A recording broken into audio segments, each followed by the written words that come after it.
Attorney Bederow has a number of items. Mr. Bederow. Thank you, Judge. Honestly, go fuck yourself, sir. You don't say that, okay? You don't lose a trial where a jury acquits someone and finds overwhelmingly not guilty and say, I gave my sincere obligation to look into this, and I'm telling you all I saw when she's guilty. Again, respectfully, go fuck yourself. Swear again like that. That was, no, I mean, whatever. That was, I shouldn't have done that. A few moments later. You, as a prosecutor, have got to be out of your fucking mind.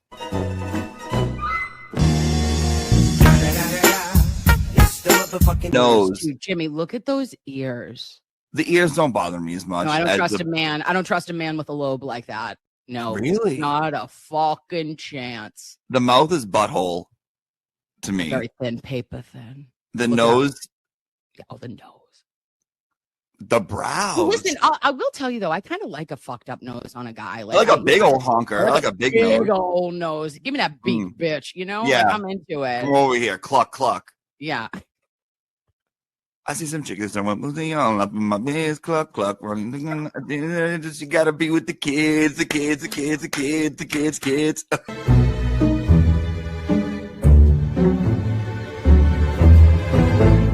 And I go, oop, clutch, clench, kegel. We did it all. And I go, oh, and what happened? And they go, well, we just got 4,000 plus pages, bitch. And I said, stop it. Show me it. Take me to Unimpound Town immediately, if not sooner. So what happens? The bitch is here. Why are you at a football game? Are you a Fonz correspondent?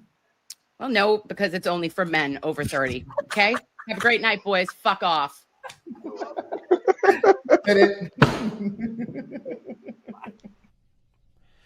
It's been 1 week since you looked at me. Hey, Blues Clues, motherfucker.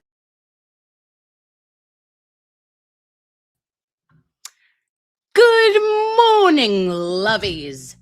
Happy Saturday.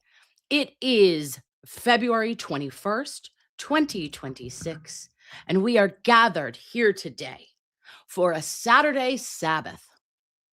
All right, we usually do a Sunday service, but because tomorrow, these United States of America and men in hockey will be playing at approximately 8:15 a.m., we are here with our emotional support attorney to get our weekly dose of calm down, Kimberly.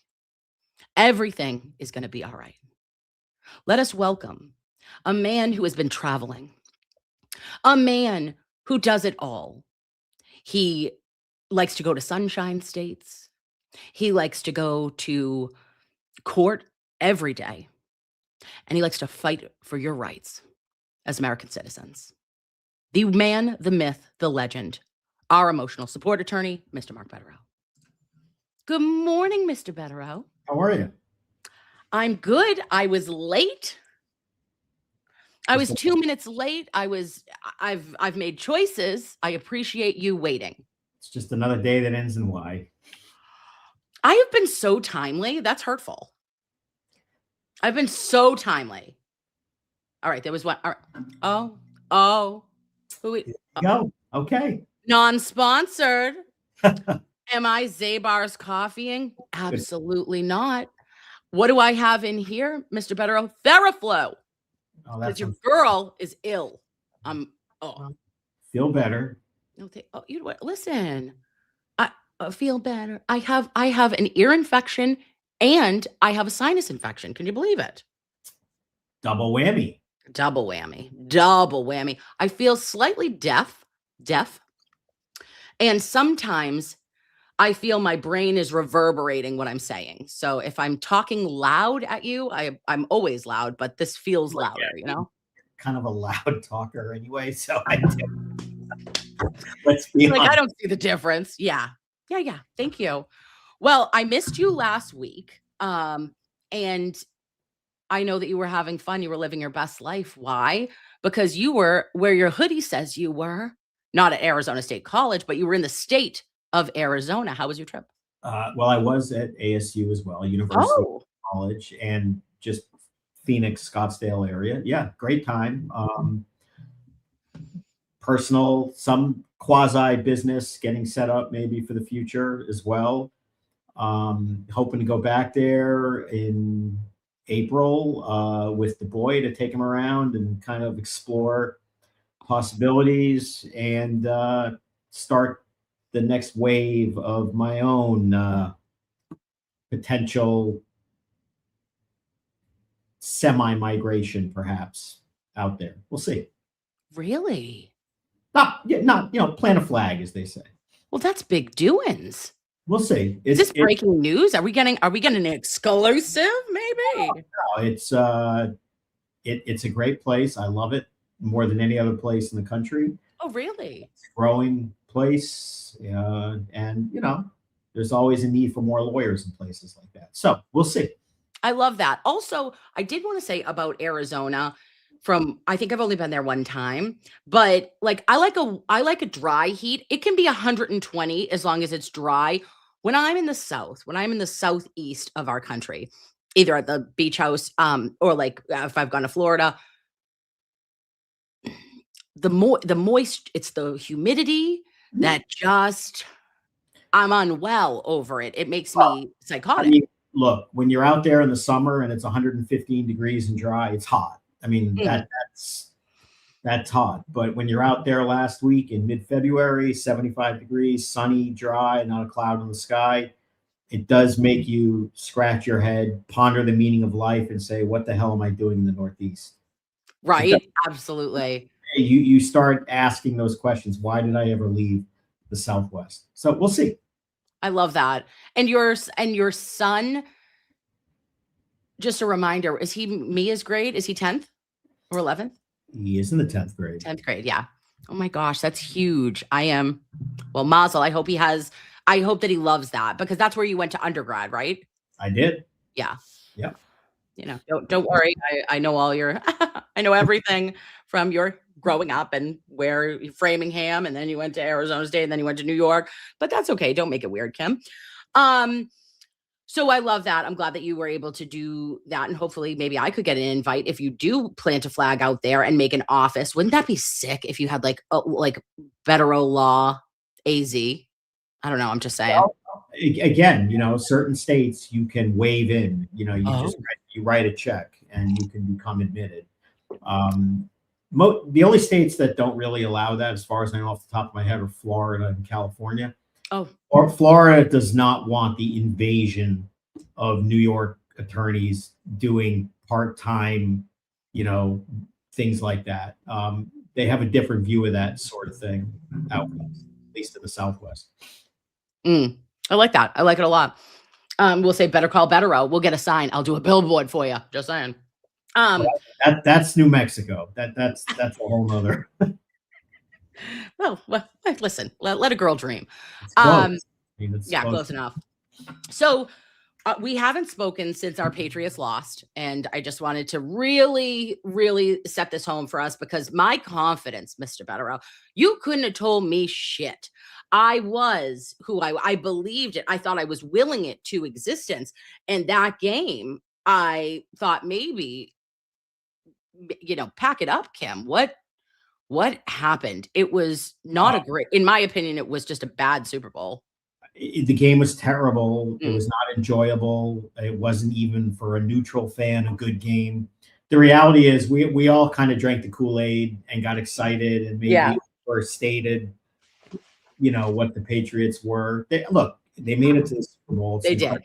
Season. They had no business in the beginning of the season being there, but facts are facts. Seattle was far and away superior in virtually every aspect. And that game, frankly, wasn't even as close as the score. So, but major progress made, bright future. But let's be honest, the Seahawks were far superior. Absolutely. And now that just leads me to my first love. That is the Red Sox. And I am looking forward now to opening day.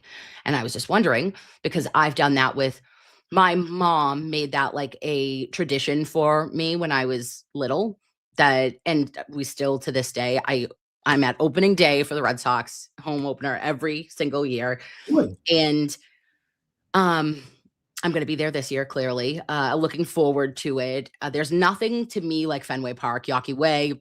Where's my? Even though Wait a minute. You're telling me come visit in Arizona. Where's my ticket to opening day? I mean, well, that's excuse me, sir. I'll get it for you. If you're around, you don't think I would take you? when is it? I mean, schedules are. Well, let me get my calendar. I'm gonna Okay, get I'll pull it together. Let's see if you. Oh, are we gonna have to plan it this far ahead? Absolutely. Absolutely, we're busy people. When is opening day? I'm looking it up right now. The exact date. It's April. Red Sox home opener. Usually it's 20 into the season, right? Because it's too cold usually. Yeah. Oh, Let me just see. It is April 3rd, Friday, April 3rd. Friday, April 3rd. okay. Well, I will Against San Diego. Do you have availability, Mr. Bederow? I probably will be in Arizona at that event. Oh, So that's terrible. later in the Right. year. Anywho. But that is like literally one of my favorite things. And I just love, don't you just love, as somebody who's been to New York, and I know that you go and do all the stadiums and all the tours, Mhm. like that's something that you do, like a bucket list of getting, to go to all the places. Isn't there something so special or magic about Fenway Park? Well, of course, and baseball It's for you. stadiums are, in particular, of all the sports, the nicest of all the stadiums. And if we do put this trip together out west in early April, we've already checked the schedule. We will be going to a Diamondbacks game in early April. Oh, Yeah, that'll be. I've been there once, but that'll be different for him. So that'll be. oh, fun. that's so exciting. Is he so excited? He wants to go. Like, how do you feel emotionally about him wanting to go away for college? Like away, not close to you. It's early. We're exploring it, and if nothing else, I mean, he's practical and I'm practical. It's a fun trip out west, if nothing else, even if nothing comes of it in terms of academic pursuit and whatnot. It's still a chance to be out in the early spring, out in God's country, USA. I love that. And it's like I'm having those kind of moments with my daughter, my oldest too, of her talking about where she would like to go. And like I'm having a moment, but I know that it's my job, that I just want to support her. And like I've done a good job if I'm able to, if they want to leave, and like they can be independent and go and live their dreams and do their life. And inside, a small piece of me is dying. Like, I want you to stay. I'll still do your laundry. But like, go and be free, and exactly, find out what life is going to be for you. Who is this Timmy C in your chat who thinks I'm a fraud? I heard you the first time. 7 times seems like a lot, though. Get a life, buddy. Oh, okay. Bye, Timmy. He's gone. I'm so sorry. He's been banned. Listen, it's sad when people. But anyway, I apologize. Go to Coastal. Okay, yeah. So no, that is. I apologize, Mr. Bederow. I didn't see that, but yeah. What a weird But speaking of people being not frauds, but there has been so much. I feel as though the internet, or the Twitter specifically, has been on one. Like it always is. It's always a shit show, but it's ramping up. I'm getting my ass handed to me on a daily. So I implore everybody to maybe get a life, okay? And Mr. Bederow doesn't give one shit what you think of him, because he has a real life and he's a real lawyer and he's kicking ass and taking real names and changing lives. Thank you. The sad part is that, as far as I can tell anyway, most of the people who are involved in all of this, they're in their 40s and 50s and beyond. I mean, this is like really, that part. Really, I mean, you'd understand, like, teenagers, and they do stupid things and they have nothing better to do sometimes. They don't think, maybe their brains aren't fully formed, whatever. But, most of this back and forth and mean boy and mean girl stuff, and it's involving people, in their 40s and 50s and, dare I say, 60s, and God knows what goes beyond that. It's bizarre. Yeah, I mean, if you're a grandmother, for Christ's sake, like go maybe tickle a toesy. Also, I implore people to watch things that bring you joy instead of bringing yourself to a negative place. Like if you have to attack people that you don't know online that have no connection to you or you've never met them, and like we're not doing anything that would really warrant a visceral response, that might be go to betterhelp.com and I mean, find a friend. I feel sorry for some. I mean, whoever this Timmy guy is. Imagine waking up at 8 o'clock in the morning to have nothing better to do than jump into your chat and attack people. I mean, God, man, have a fresh cup of coffee, watch a good movie, read a book, do something happy. Do anything. Do anything else. Do quite literally anything else. Okay, but he's gone. He will never come back. Timmy, you suck. Hey, Timmy, I got something in my pocket for you. Okay, on your mark, get set. Don't do that to my Mr. Bederow. He just happens to be the one guy because your eyes veer to the right and you see it. And in case you don't see it once, he makes sure he puts it up there 7 times to see it. Yeah, and like also get a different slant, just in my opinion. It's like if you're gonna say something about you, make it at least something good. But like a fraud, like that's the exact that's factually inaccurate, you dumb fuck. No offense, but just I don't know, find a friend, phone a friend, and potentially go get some Zabars. Maybe we don't even want him to have that. Go drink some shitty coffee, Timmy. I don't think Timmy knows what Zabar is. He's more of a Maxwell House guy, but what do I know? He's a Maxwell House. He's an instant. Oh God, that's hilarious.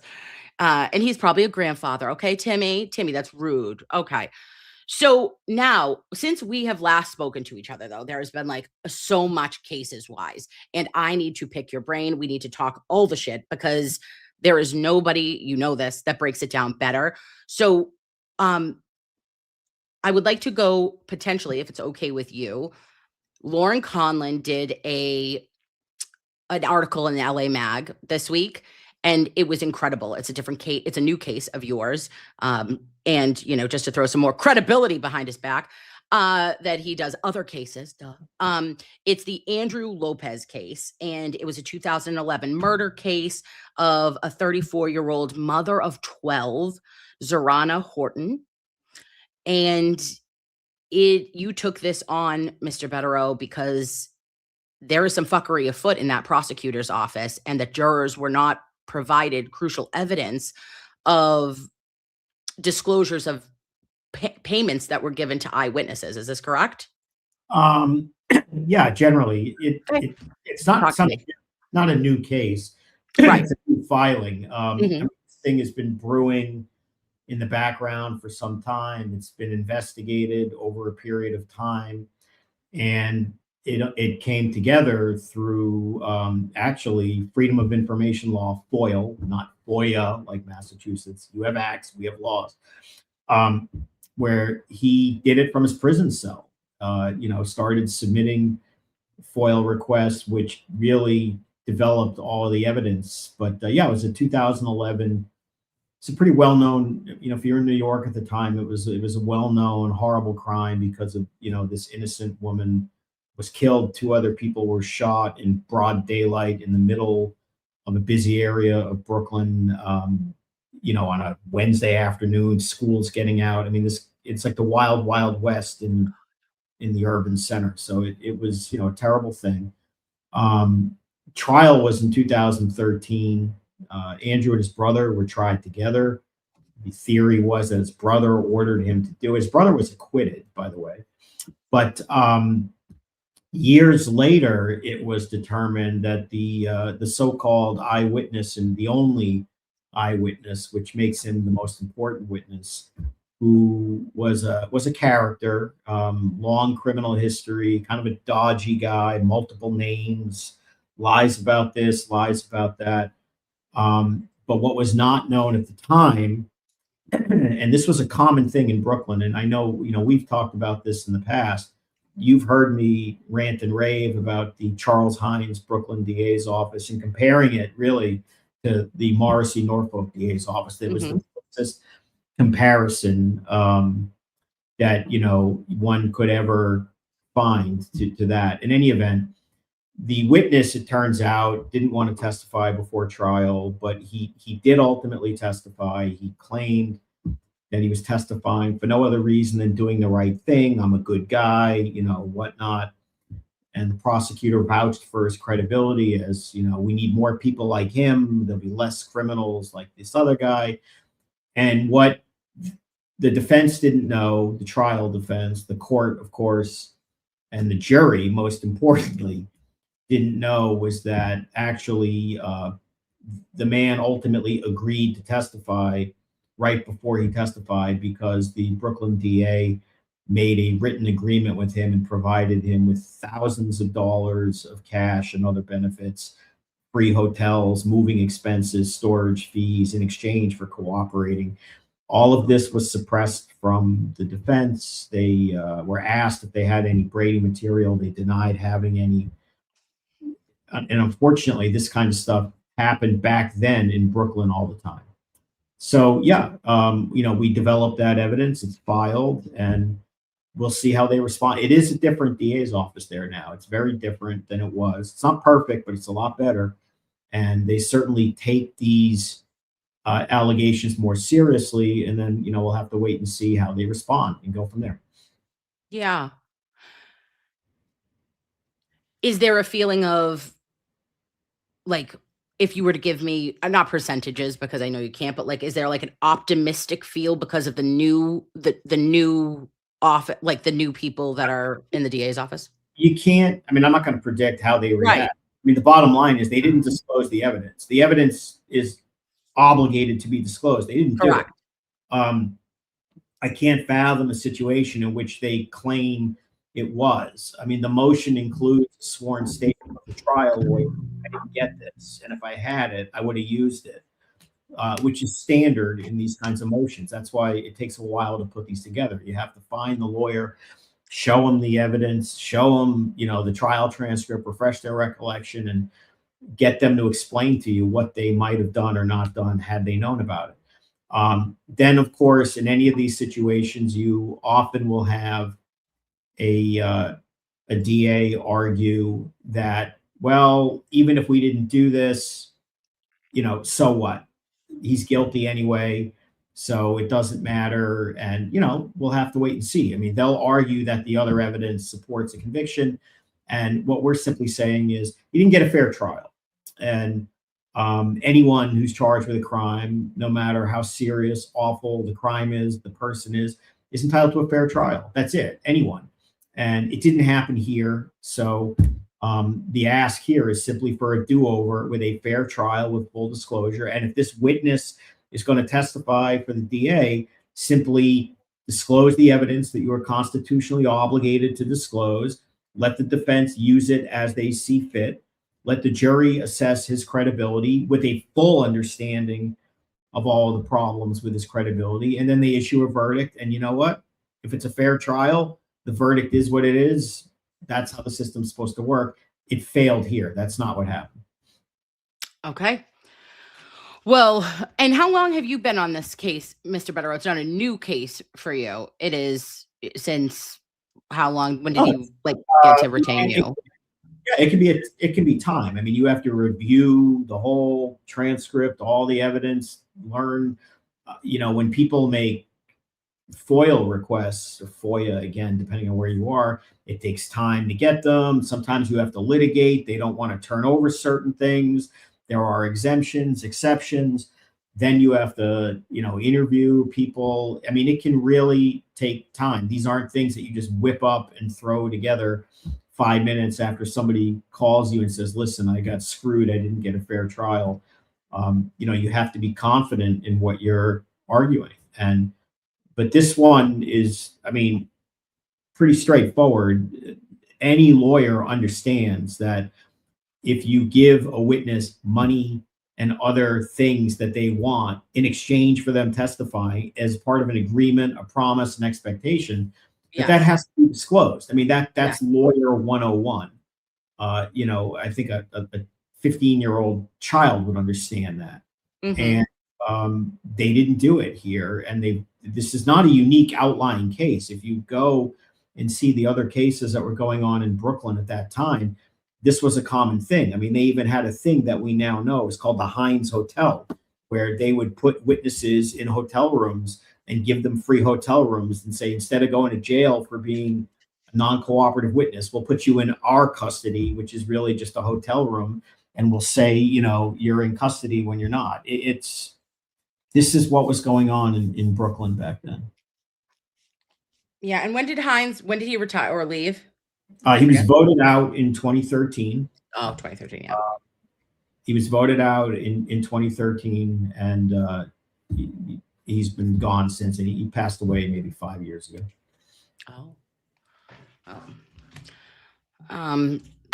Wow, that's good. Well, I'll be following this, and I look forward to it. I hope that, as you always say, Mr. Bederow, there is certain things that is when it's 101, you're only looking for a fair trial, and all people, all defendants, no matter what, deserve a fair trial. That's our system. That is what our country is based on, our principles of law and order. And that is how trials need to go in order for us to continue this country, right? In the way in which it is supposed to, and the ideals in which we strive for. Right. Yeah. Yeah.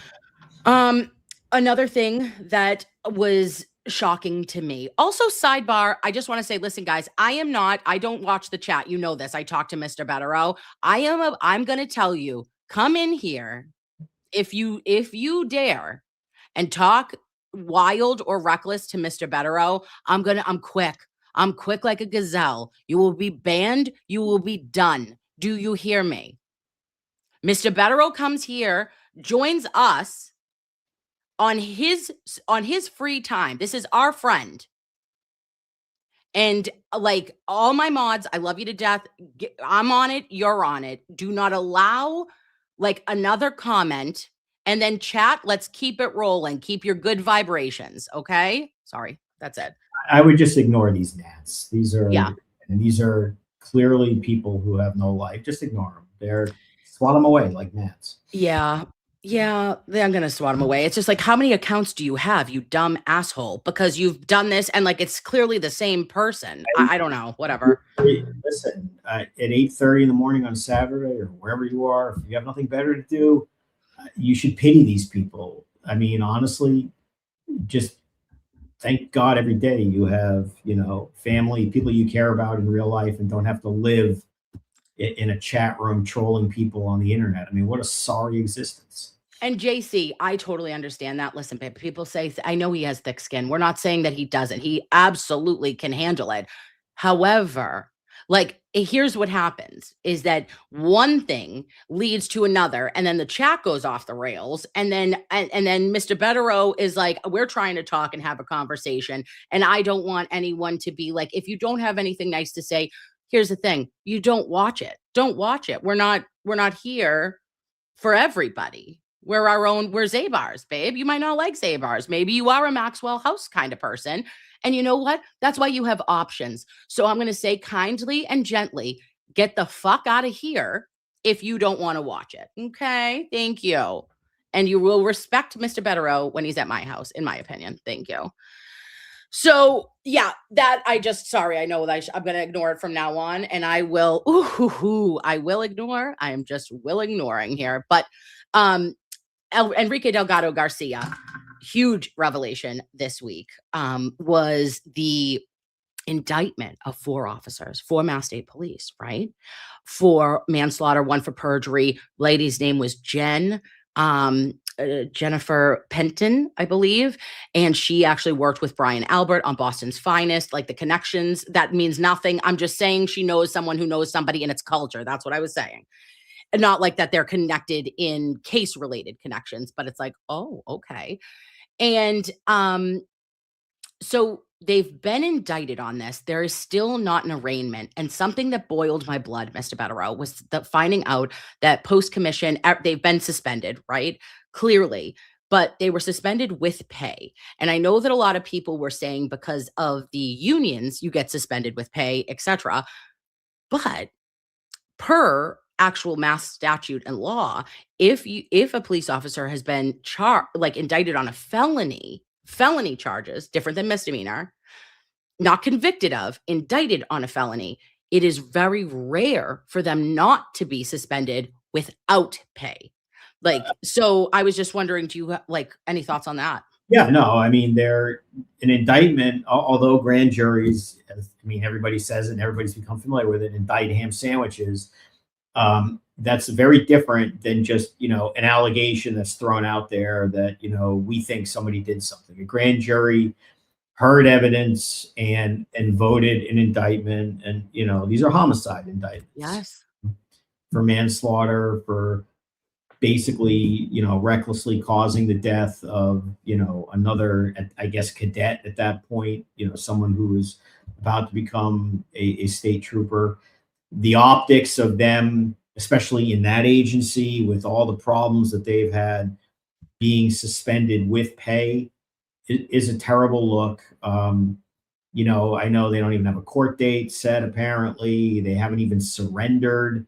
Again, Massachusetts does it in the weirdest way. In most places, when you would get an indictment, it would not be unsealed until court. There'd be no press conference before it happens. They would notify defense counsel for the troopers and other people and say, listen, there's been grand jury action. You've been indicted. You're going to need to appear in court on this day. And by the way, they would let them surrender. They would not go out and cuff them at 5 a.m. They would say, come in like civilized people, but they would do that. And then the day of the court appearance, they would get permission from the court to unseal the indictment. That's when the DA, or in this case, the special prosecutor, because it's Massachusetts, it's always a special prosecutor, would issue whatever statement they're going to make. And then they would appear in court and off we go. To see it happen in this way, where it just gets announced, there's a press conference, but there's no court appearance, there's no arraignment date, there's no surrender. It's bizarre. And on top, suspended with pay.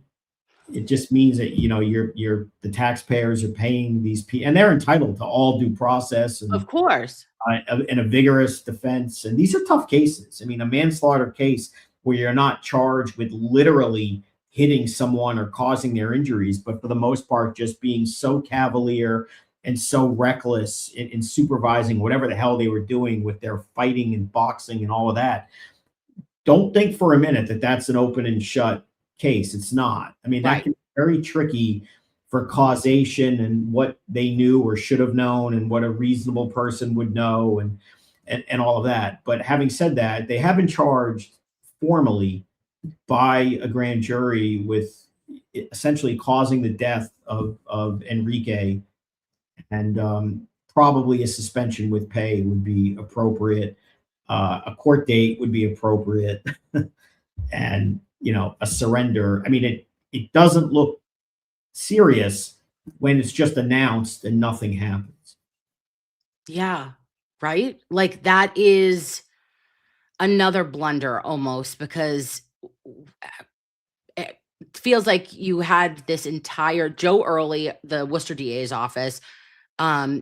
He recused, got the special prosecutor, did the whole rigmarole the way he was supposed to. They did the investigation. For them to come back with actual charges on 4 different troopers is newsworthy. So newsworthy. I feel as though it almost is a slap in the face after almost a year and a half of an investigation, no answers. And then you just say, okay, now these people are suspended with pay. Well, in many ways, I'm surprised it's not a bigger story. I mean, not that it's a small story, but indicting 4 active duty state troopers for causing the death of a cadet dying essentially in a boxing ring by getting his repeatedly and barbarically, beat up and presumably being thrown back into fight when he had probably been concussed. I don't know the full facts, but just was not, physically in the right condition to do so. And then one of them getting indicted for perjury. And this is just another black eye and stain on the state police. And I'm surprised it's not a bigger story, but it would be a bigger story if the indictment was unsealed, they showed up, were arraigned, and then there was a press conference and there were court proceedings. But in reality, it's just an announcement. These guys have been indicted, and then it's just kind of shoved to the side. You know, again, I don't understand full Massachusetts procedure, how they do things. That's not how this would work in most places. Yeah. And I think I do thank Ted Daniel for his hard work on this, though. He really did push, and he's still bringing it up. And he's giving every step, everything that he can find, he is giving it to us. And I really appreciate him for that. And I just pray for for the Delgado Garcia family. I know I have friends that were at UMass at the hospital that day, nurses, and they said, I'm telling you, Mr. Bederow. And I was like, oh, okay, well, I have to wait and see kind of what happens here. But I was like, they were like, Kim, his injuries are just horrifying. And, again, this is a 25-year-old young man, like a cadet that is seemingly in great condition, almost made it to the end of the 91st RTT, almost to graduation. And there is something to be said that there was such a police presence, and nobody is talking about that. But that day in that hospital, there were Mass State Police that were hovering over nurses, like being like in places that they just like wanted to know what was like being documented. And it's like, this is a HIPAA. Like, what the fuck are we doing here? You can't be over my shoulder, guy. But there was a lot that felt uncomfortable for staff that were working that day, what I got. And I trust it's a source that I don't know, it's alleged, but the nurses that were working there were just like, it was a really horrifying day. And to have to end up pulling the plug there and allowing your loved one to go to God is just something that you never saw coming. And it shouldn't happen to anybody. And I hope that there is light just put on, exactly, that it just all comes out in the wash, no matter what. And no matter if there was culpability or criminal acts here, they should pay the price for what they did, no matter who you are. There is no protection just because you have a badge, or just because you have been in a culture that has thought it was okay for so long for hazing or whatever it was. Yeah. And just the other side of the coin is, you can't go after them extra hard either, just because, right, they're state troopers and what a corrupt organization. They're individuals. They're entitled to due process. They're being charged. Presumably they're going to get it. And then the facts go where the facts go, and, let justice be done, whatever that means. Yeah. And that's always just the goal. And also, on a different, switching gears to Epstein, we always talk, you and I, about, what's going on here. And since we spoke last, in the last 2 weeks, I mean, what a world. Things have been coming out, but nothing more, I think, shocking to me than was, I think, yesterday. Was it yesterday or was it the day before, of former Prince Andrew being arrested in connection to like the Epstein files, right? They said it was not about, I don't know, other people were reporting certain things, but it actually was in connection to that case, correct? Well, it doesn't happen if these documents aren't released, which show disturbing things. Having said that, what he's being investigated for in the UK, I don't believe literally, in terms of the charges that allow them to take him in for the 48 hours or whatever it is they're allowed to do over there, does not have to do with sexual offenses. It has to do with an inappropriate, chummy relationship, sharing information with, Epstein, which of course would show a disturbing relationship. I mean, why would British royalty be telling this, scumbag, pedophile, criminal anything to do with serious business? The same way, the lawyer in America that everyone sees that, used to work for I guess she was in the Obama administration, sharing all kinds of things with him. I mean, this is weird, non-sexual stuff that showed the amount of access that Epstein had to powerful people. Now, will the investigation include sex offenses by Andrew? Absolutely. Make no mistake, he's a scumbag. He sexually assaulted women, engaged in activity that he shouldn't have. I'm sure they will look into that in the UK. I am sure they will look into that in other countries beyond the UK, which we don't need to get into right now. And I'm sure they will look at that in the US as well. Now, having said that, there is, it is disturbing that you see, the UK sees information and they act immediately. Yeah. And, Yeah. it is, I don't want to get too deep into this, but it's disturbing that, in the US, that whether it be Andrew or many, many others, that has not yet happened. Absolutely. And there was something that it hit me like a ton of bricks. And that was the Virginia, oh gosh, I'm going to say her name wrong. Guthrie, is that? Guthrie? Yeah. Her family released a statement, and I was like, oh, and it said, "At last today, our broken hearts have been lifted at the news that no one is above the law, not even royalty." Jeffrey's siblings said in a statement shared with CBS News on Thursday, "On behalf of our sister Virginia Roberts Jeffrey, we extend our gratitude to the UK's Thames Valley Police for their investigation and the arrest of Andrew Mountbatten Windsor. He was never a prince. For survivors everywhere, Virginia did this for you." Well, I mean, she, is the most well-known of, the Epstein, Maxwell, Andrew, and others that we don't have to name today, trafficking and whatnot. And, she went public. She publicly went after Andrew. Everybody knows about the disastrous public statements Andrew tried to make years ago, how he started getting shoved aside by his, royal others. But whatever information that he was sharing, which led again to the ostensible basis to drag him in, those are the least of his problems. Yeah. Yeah, they are. I mean, the photos that I saw of this man, I was appalled, Mr. Bederow. Like, appalled. I was like, wait a minute, what the? I was like, okay, I knew that there was, I don't know what I thought I knew, but like what I have seen on Twitter, I was like, this is not what I even could have imagined. You've seen nothing.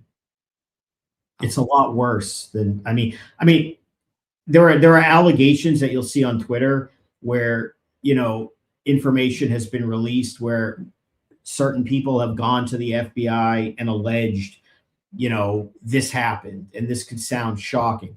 But you also have to understand that when somebody goes to the FBI and reports something, FBI agents fill out what's called a 302. That's just the name of the form. It's an interview report, and FBI agents are trained to document diligently, and they will write it down and they will memorialize it in a 302. That doesn't make it true or untrue. It doesn't mean they're editorializing what's true or not, but those 302s are amongst all of these reports that get thrown out in the public.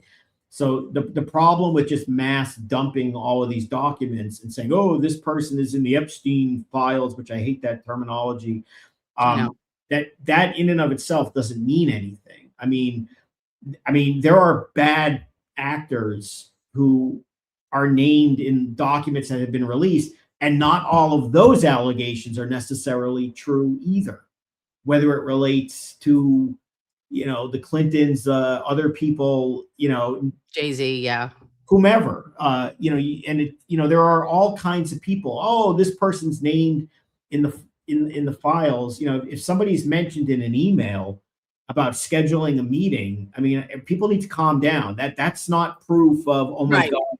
Look, in all fairness, and I haven't paid that much attention to this, I did see online maybe yesterday or the day before, a lot of people were talking, Michael Morrissey is mentioned in the Epstein files. Now, calm the hell down. Okay. I don't even know what that's about, but you should not assume that means without more, that there's a lot more going on. Okay. Before you should conclude that, well, if you're mentioned in a file, that somehow makes you involved in, sex trafficking and whatnot. So that's not fair, even to people like that. Now, in all fairness, I don't know how he's even referenced, but the mere reference doesn't mean anything. The other thing, people, in terms of what's going on in the real world today, as opposed to in the past, because Epstein's dead, there isn't some mass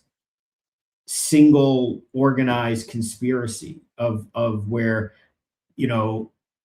Jeffrey Epstein was the leader of this band of criminals and doing this. I mean, it's many more smaller conspiracies that really come down to rich and famous people know other rich and famous people, and they travel together, they get together, and they want to do things together. And a lot of these people, what they were doing way back when, their idea of let's get together and do things together would include, raping young women. That's true. But it's not like this is like some one grand thing where everyone's talking about it. These were crimes of convenience when they would get together, and whether it be in the US or places in Europe or other things. It's not some grand, sophisticated, Epstein running a ring. I mean, it's different. Yeah. I don't know. It just feels like I felt as though it says a lot just for the UK to take action before anything was even under suspicion, or suspicion of misconduct, whatever it was. And I even really liked the royal family statement too. Like, They have no choice. I mean, I'm not one of these follow the British royal family. What does it all mean? But having a little PR knowledge and how these things work. I mean, what are they supposed to do? They don't really have a choice but to throw this guy out. And to the extent that the royal family survives as a thing, which I guess is just purely symbolic and a matter of British pride anyway. I mean, it means nothing beyond that. To the extent that they're going to maintain any credibility. I mean, times are different. You can't just sweep it under the rug. And this is the problem.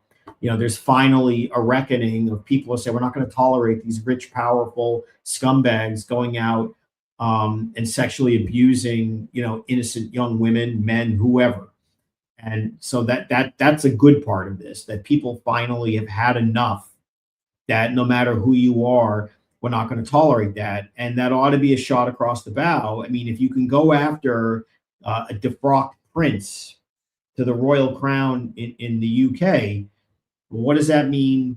The ball's in the court of the Americans, okay? Because there are powerful people, politicians, entertainers, some of the most powerful people on earth, whether it be past or present. What are we doing? It's time to act. And the reality is, the way this has been handled publicly from the US side, it's bad. I mean, this is a clumsy process, and virtually nobody believes that everything is being put out, or why is this, happening? But I don't believe this. And what about you're protecting this person? And, if you're a Republican, well, you're just attacking Democrats. And if you're a Democrat, you're attacking this person. And I mean, this has been handled so poorly, when it really ought to be, let justice be done, though the heavens may fall. I mean, it's that bad. And the people that ultimately, if this was being done properly, and hopefully it will, it's going to bother a lot of people. Yeah. I see that if there is, or it feels like when this comes to fruition, God willing, it does, for justice, and only just for the purpose of justice alone,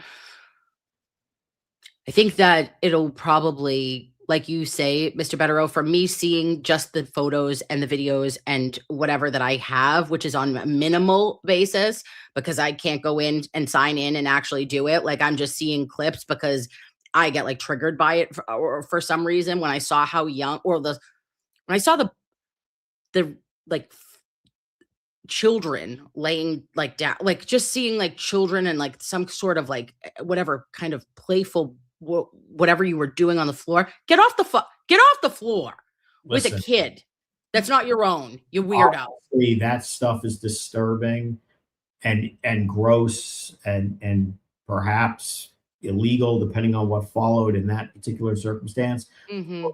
What you need to understand is that what really happened, at least with some other people, is 1,000 times worse than just taking pictures of lying on the floor and smiling, whether it's with a young child or not. Mm. It's I still don't even know if the people are fully prepared to grasp it, because it's shocking on so many levels when you think about the people involved, the level of depravity and abuse involved, the people's station in life, the time frame from when this happened and what their station in life was. That like, wow, is this really happening right now? It's shocking.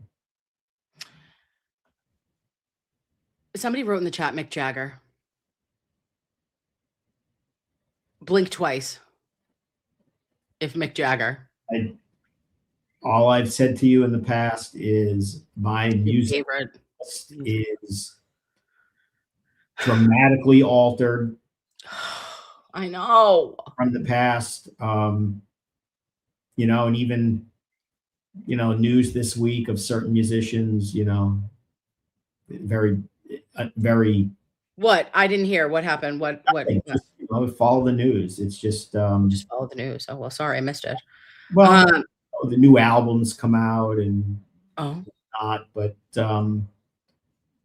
it's again, from what I'm familiar with, because again, I don't profess to know half of percent, but it's politicians, it's musicians, it's actors, it's business moguls.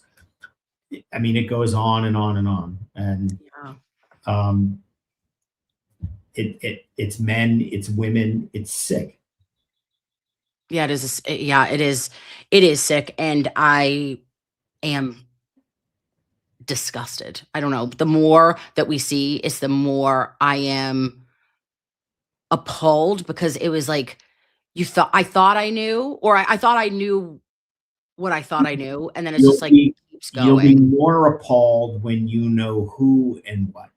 Oh gosh. And again, there are various questions that have to be resolved about whether that ever does become public, and whether the government ultimately files charges to make it some degree of public, or whether certain victims speak out, or other people with platforms speak out. But really, one of the things you see online, which people need, there were real victims here and who've been traumatized, and it's you can't get past that. And you turn on the news and it's there. And for people who trivialize or minimize, or we're entitled to this and I want to know this, or throwing out this publicly, just factor in the people who actually suffered at the hands of these monsters and how it impacts them to have this just talked about so frequently, recklessly, or people who make jokes or post memes online, or see certain people make public statements denying they have any knowledge of anything when people know that that's a goddamn lie. Just think of those people before everybody says, "Oh, we're entitled to all this information." It's more nuanced than that. There are, not every victim wants to be, or has the ability to be like Virginia was, or some of these other ones. And it's complicated. It's not as easy as just saying, throw it all out there and, let's see everything. If you saw everything, it would harm victims.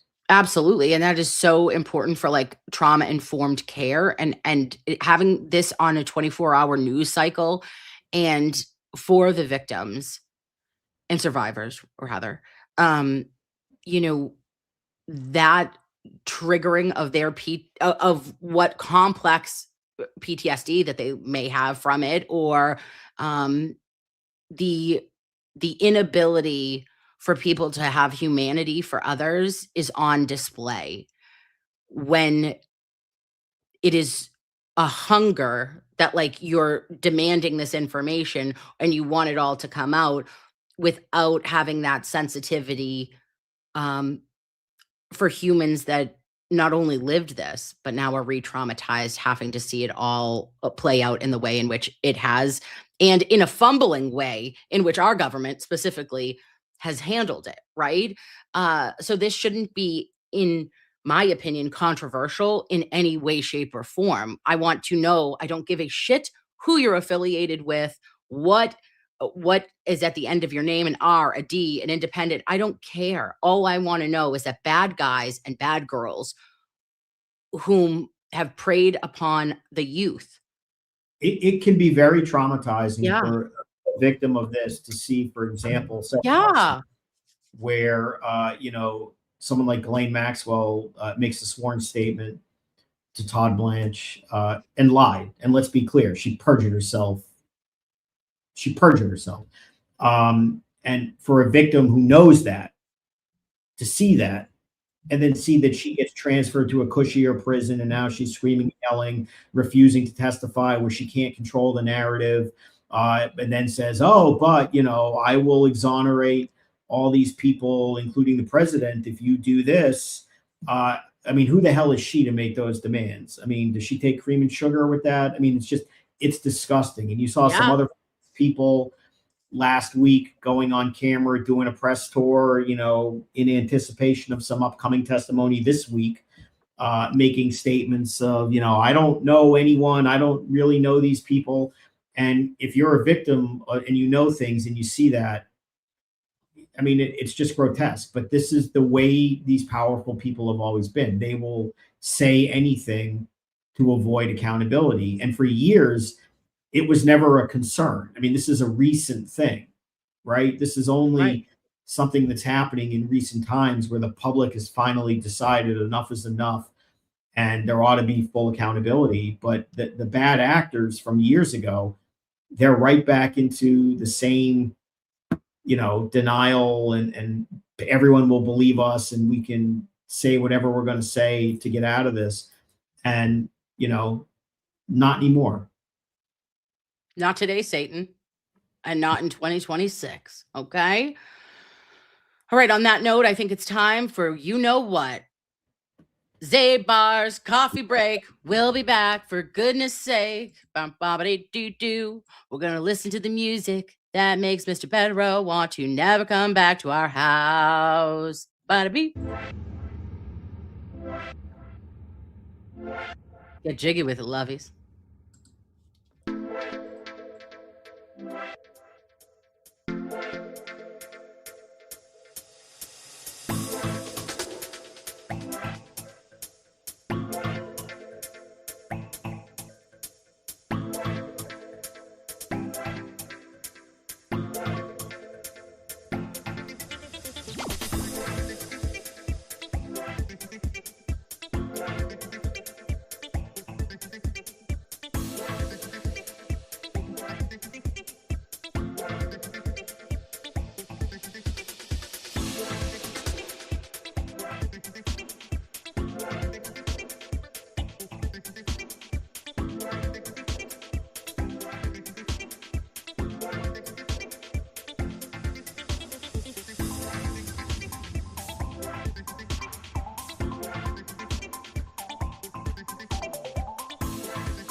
Sorry.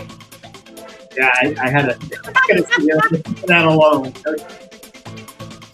Your favorite. Oh, So awful. Beanbag Ron, he loves it. He said, what a jam. Okay. It's awful. We're going to go see Dance Pop in concert this summer, allegedly. I don't know. No, Look it at is, but Just okay. kidding. It's the name of the stupid thing in StreamYard. Sorry. All right. So, did you do a cappuccino? No, there was a little bit left in the blue bottle pot today, so I just got didn't take long. Said hello to the Winnie girl, and I'm back. So, listen, if you go back to your avatar, you've had that avatar forever, right? Of the couch with Winnie and Lola. Okay. So look at you see mine. Ready? Okay. Yes. Okay. There's Winnie and Lola. Okay. So, but that's hilarious. That's hilarious. You have a sectional and Winnie and Lola, and that is that's Mr. Bederow. I mean, look, some people have dogs and they don't want them on the furniture. They don't want them doing this. They don't let them here. They don't let them there. One of my biggest things, I mean, I've always had dogs. I love dogs. And I have always given them carte blanche to do whatever the hell they want in the house. I've just always been like that. So, yeah, they want to destroy the couch pillows. God bless. I had my great Fortunoff chair from years ago when I had, my first apartment in New York. My dog then, my first lab named Caesar, he took over that chair and that became the Caesar chair. And I just let them, yeah. I let dogs run the place. I do too. I do too. Have you seen? Okay, sorry. This is I got to do it, guys. I have to ask because Mr. Bederow is an animal person. Have you seen Punch? Have I seen Punch? Punch the monkey?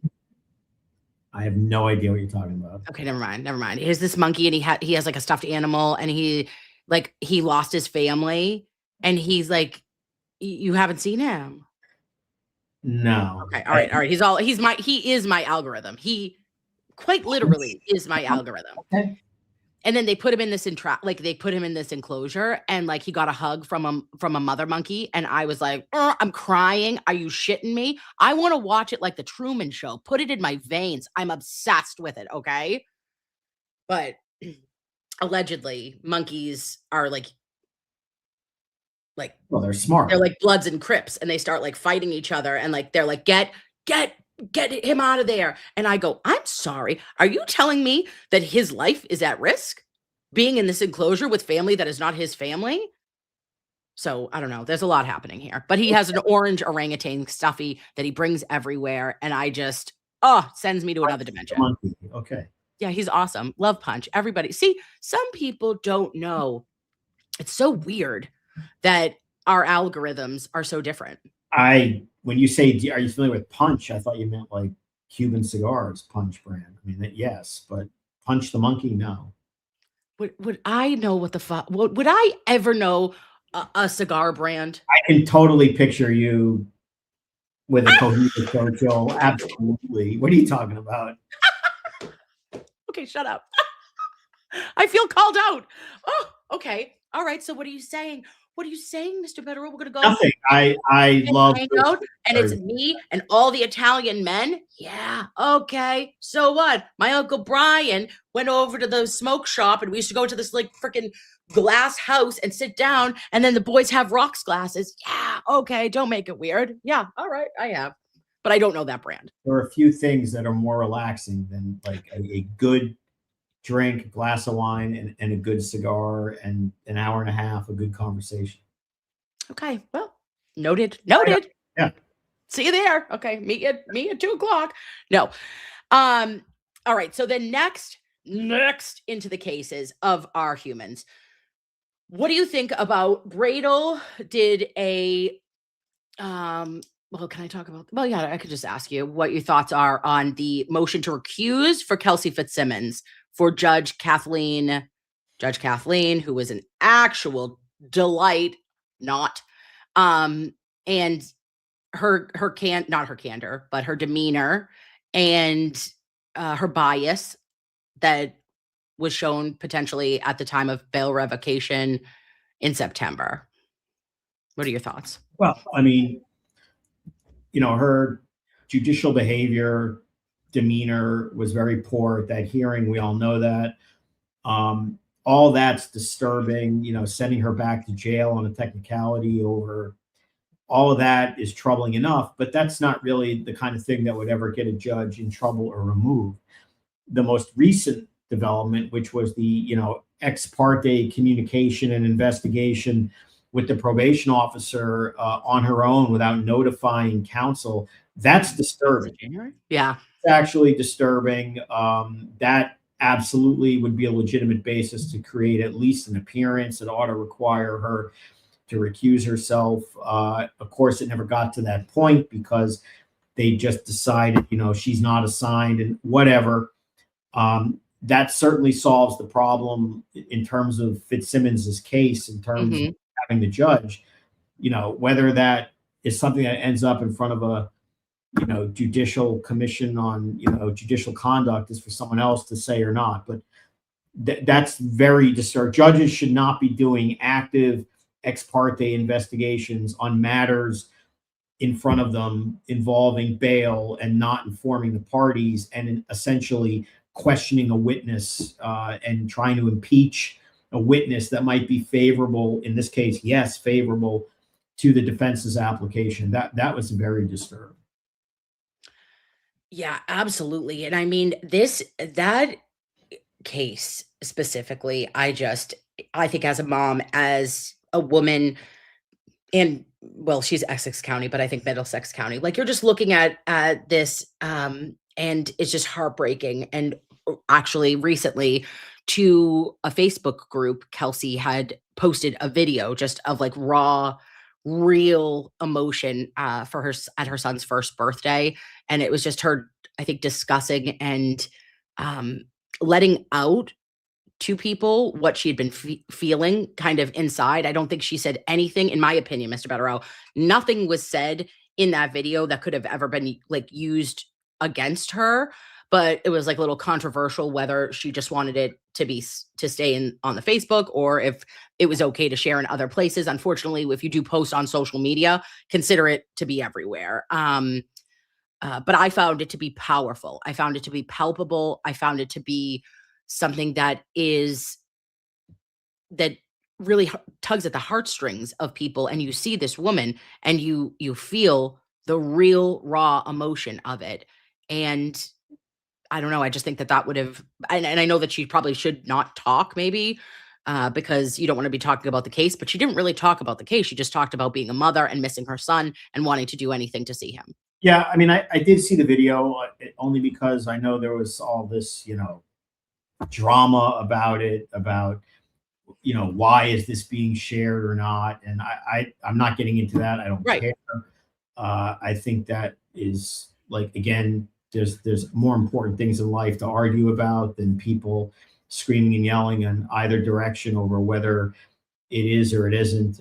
If something is sent to a Facebook group that has however many people, I imagine a lot, I don't know. 8,000. Okay, well, that's a lot of people. You don't know who's in there. If it's anything like, the Karen Reed groups and the other, there's always going to be some agitators and agents of chaos and bad people who go in. So there's no expectation of privacy. I mean, you're either sharing it or you're not sharing it. But again, whether it should have gone beyond the group, don't know, don't care. What I can just tell you from a legal standpoint, I mean, I did watch it. It's not damaging to her in the least. If anything, it's extraordinarily sympathetic. I don't hear her saying anything incriminating about the charges, the case. I just hear a mother missing her child, and I can empathize with this, being comforted by her yellow lab. That's what a good boy. I noticed that too. Yeah. But the DA is not going to do anything with that video. It's not harmful.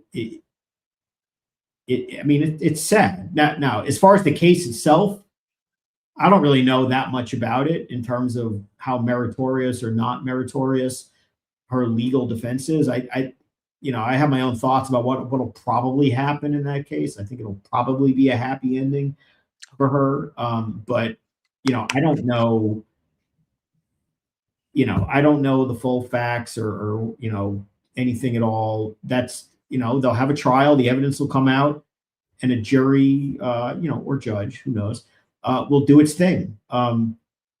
But in terms of a young mother separated from her child, missing her first birthday, yeah, I mean, if you have a soul and a heart, that's very upsetting.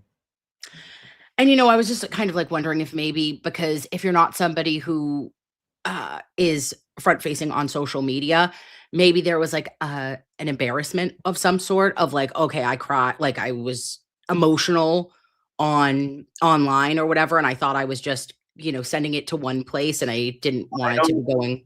Think anyone would be. I mean, look, a mother distraught over not seeing her kid for however long, missing a birthday and all of that, getting emotional. I mean, without more, I don't know why anyone would be embarrassed by that. I mean, certainly any woman relates to that. Again, I mean, I imagine any mother who sees that video. Oh, I don't think that she should be embarrassed. All I'm just saying is if you see it going all other places and people that are going to use it against you and people that, which also sidebar, anybody that doesn't like Kelsey Fitzsimmons or talks shit or is like Kelsey, is the devil for whatever reason, that they're just anti-Karen Reed people. It's so fucking weird. I have no opinion directly about her one way or the other. Yeah. I don't know anything enough about it. Other than the bail thing, I think was a disaster. Yes. It happened. But this is probably a Twitter lawyer thing more than anything else. Based on what I saw, and I didn't study it, I didn't take notes, I didn't rewatch it, I didn't rewind it. Yeah. I didn't stop what I was doing, but based on the 5 minutes or whatever that I watched, I didn't see anything that would concern me about being used against her. Any prosecutor who would want to use anything from that video is a fool, because all that's going to do is make her extraordinarily sympathetic to prospective jurors. So, I mean, that video, again, why it's there, for whatever reason, should it have been shared? Forget all of that. The reality is, to a prosecutor, that video is the third rail. They're not going to touch that. If anything, they're going to be pissed off that, it's going to influence prospective jurors to be sympathetic. Yeah. And it is incredibly sympathetic. Like there is, I don't know how you could watch that and not see somebody just. I guess to me, I mean, I don't understand, and I didn't pay that much attention to it. I'm aware of it, again, that there was a big social media kerfuffle about it. And yeah. I mean, to me, to that, I just roll my eyes and say, there's got to be something else to do and fight about over something that was put in a, again, I don't know the Facebook group rules. I don't know no, I mean, like, can anyone join? Is it a private club? I don't know, but I don't know. You have to recognize that if you make a post on social media, you can't assume it's not going to be shared. I mean, you just can't. But again, I don't know why it's even controversial one way or the other in terms of that, but that's for others to fight and scream and yell. I don't care.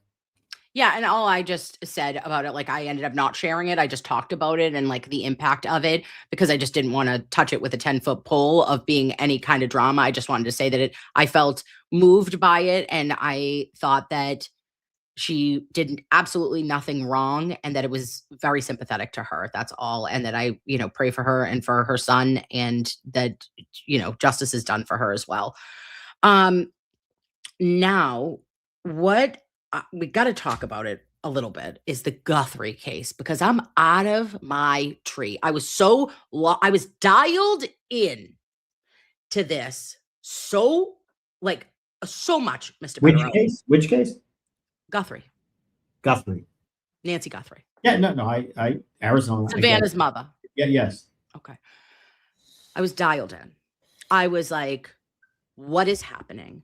I needed an update every 17 seconds. And then a sheriff comes on and says, it could be years until we find out. And I go, I'm sorry, what the fuck? What? We don't have years. We didn't even have weeks. And now we're on to week 3. And the last time we spoke, there was still hope, and there was new videos of Savannah had come out with her sister that said that we are willing to pay, and that there is where we want her back for a celebration of life. But we knew early on that her pacemaker was offline. We knew that like there was no proof of life videos. And so now they're arresting people. They're releasing people. They have DNA. What is happening in this? And I have never been more confused by a alleged kidnapping. It's a fiasco on many levels, clearly. The Pima County Sheriff, not the best PR law enforcement in the world, would often speak too early and too frequently. And then when he would speak, would say, saying it could take years is not helpful. If they looked at it as a kidnapping, that's easy to establish federal jurisdiction. They probably should have had the FBI handling this from the get-go. I don't see a happy ending here. I mean, none of us know, but I would imagine that Nancy Guthrie has probably been deceased for a long time. For the simple reason, if you're doing a kidnapping is a form of extortion. If the goal is to get money or something, whether it be, Bitcoin or just a bag of cash like you used to see in the movies, extortion doesn't work unless you have leverage. I mean, there's no reason to pay an extortion artist unless they're coercing you and they're asserting leverage to get you to do something you ordinarily would not do, to turn over large sums of money. So if it's kidnapping, you need proof of life, because you're paying someone just on a whim and a prayer and a hope. And all you're getting are letters to TMZ, if I understand this correctly. Right. And you just sit here and you say, what kind of bizarro world are we living in? I don't know what happened. Is it a home invasion gone bad? We've all seen the video of the guy creeping around. We've seen the video of somebody else creeping in the neighborhood 5 days earlier. We know that somebody was Googling the address or something like that, which may or may not be related. But I mean, you're almost a month into this. It's an 84-year-old woman with a serious heart condition. She's immobile. There's blood on the ground. Her pacemaker is, not even clear if it's working. I mean, I think we need to be realistic here about what, where this ends. It does feel like it is when it initially happened. So the location, right? I was thinking was close to Mexico, allegedly. And I was like, okay. Tucson's about 60 or 70 miles from Mexico. It's in southern Arizona. I mean, it's close, but it's not like 10 minutes away. She lives in a nice development, I think, in the foothills, they call it out there, which is a little bit north of Tucson. So maybe she's, 70 miles from the border, which is not far, but it's not like a 5-minute drive either. Yeah. So I was like, okay, maybe that's an angle, but I was like, is there like some sort of like gambling debt or drug debt? Like, do we know any like random thing that they would want to take a mother for? Okay. But again, if this was professional and if it was like, because now they're kind of going back to it could be a cartel from Mexico, which I was like, wait, they said that in the beginning and now it's a month later and now you're maybe saying this. Like, if that was the case, then they would be more professional than that, like you're saying. And you have to have A plus B, it has to equal C. There's an equation in extortion.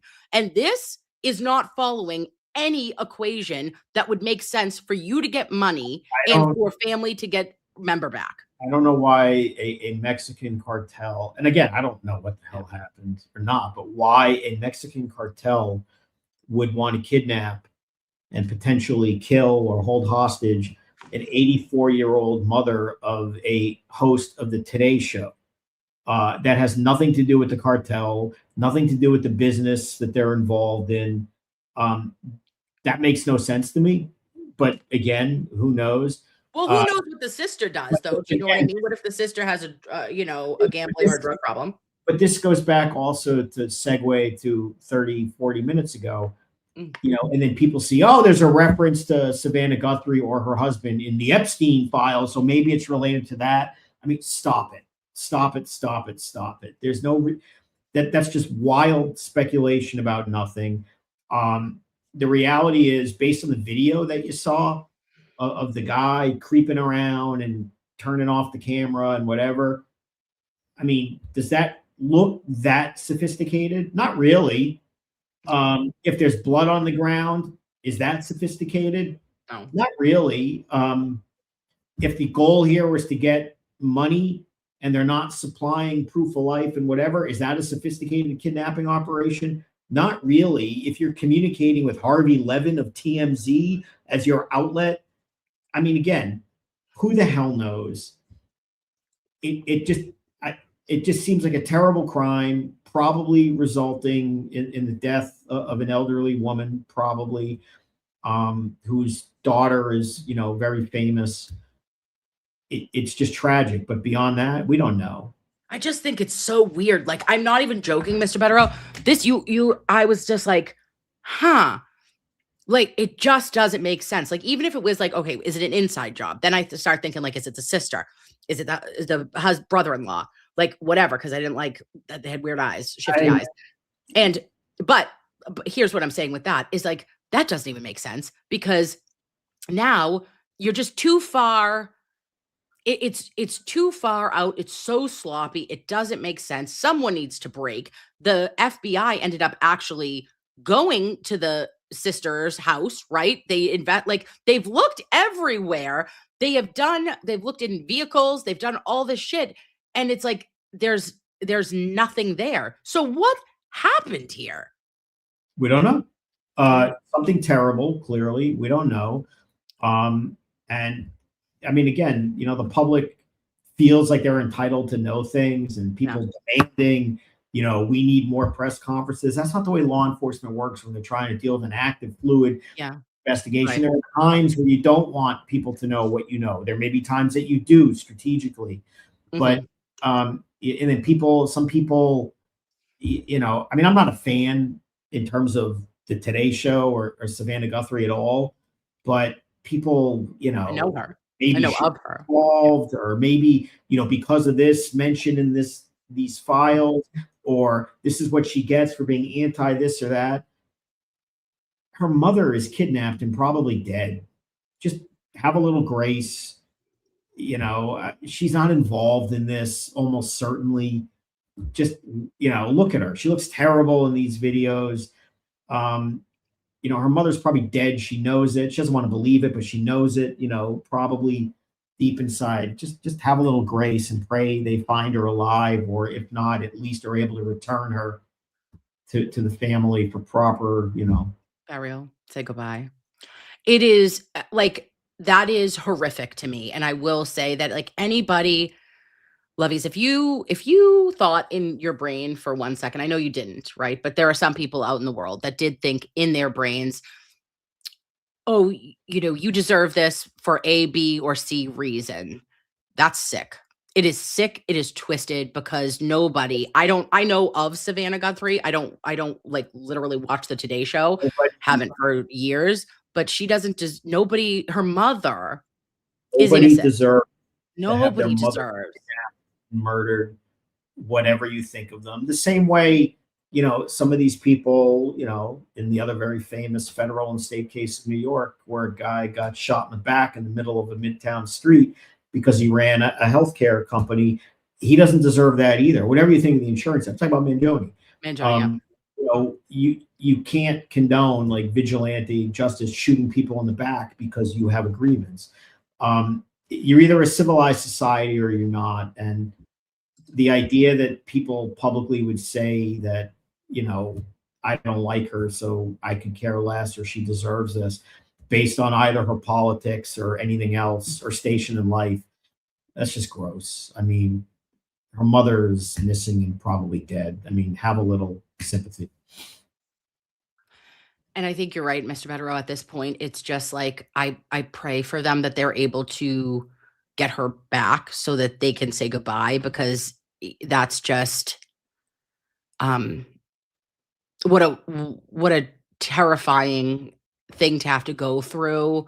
And you're worried about your mom, and you're worried about like what she's had to endure, and to not have those answers, or to be able to put her with her family or wherever she would be laid to rest is just, that's so heartbreaking. So I do not believe that, in my humble medical opinion, guys, if she didn't have her medication, like, it's a month almost, and this is a 80-something-year-old female. Like, that's not great. And with blood all over the doorstep, by the way, which Yeah. again, from who knows, but I mean, there's no good thought process here about any of it.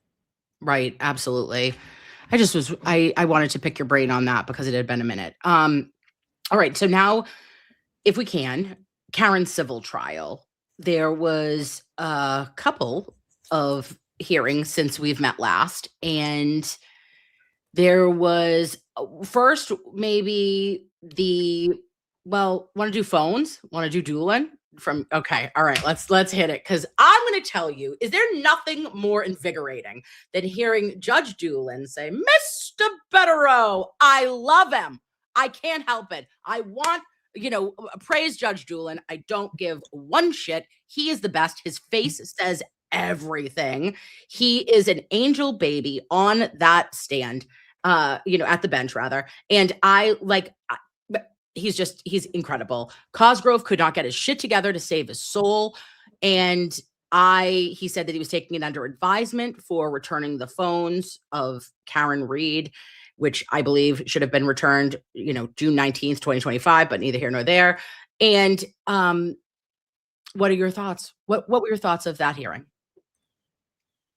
I mean, it's a joke. You have to put this in its full proper context, okay? Chronologically. The phones were taken in the search warrant in January of 2024. They got a warrant to seize the phones, but not to search them. Right. So seize the phones, and they have been collecting dust since January of 2024. It is now February of 2026. Okay. Mm-hmm. Karen's trial started in April of 24, I believe. Correct. Right? Correct. In late March of 2024, right before the trial, they sought to indict her and the other guy. Yeah. That are the same charges that are at issue now. Yep. At no point in pursuing that indictment, and this is not Cosgrove's fault, he wasn't even there. Yeah.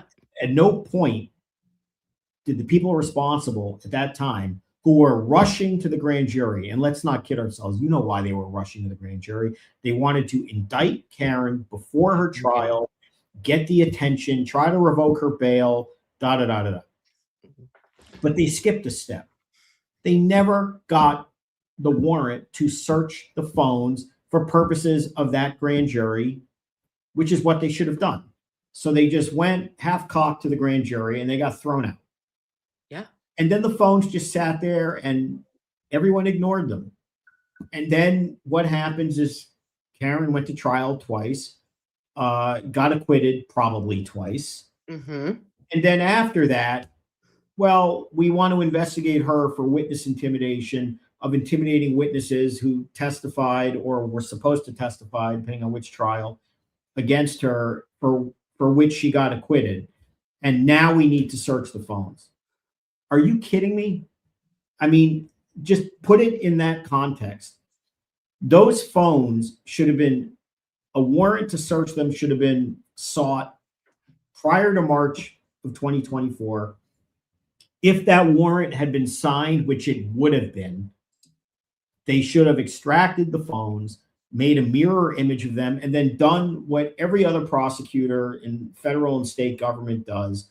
They make a mirror image of the phone as it exists on that date and time.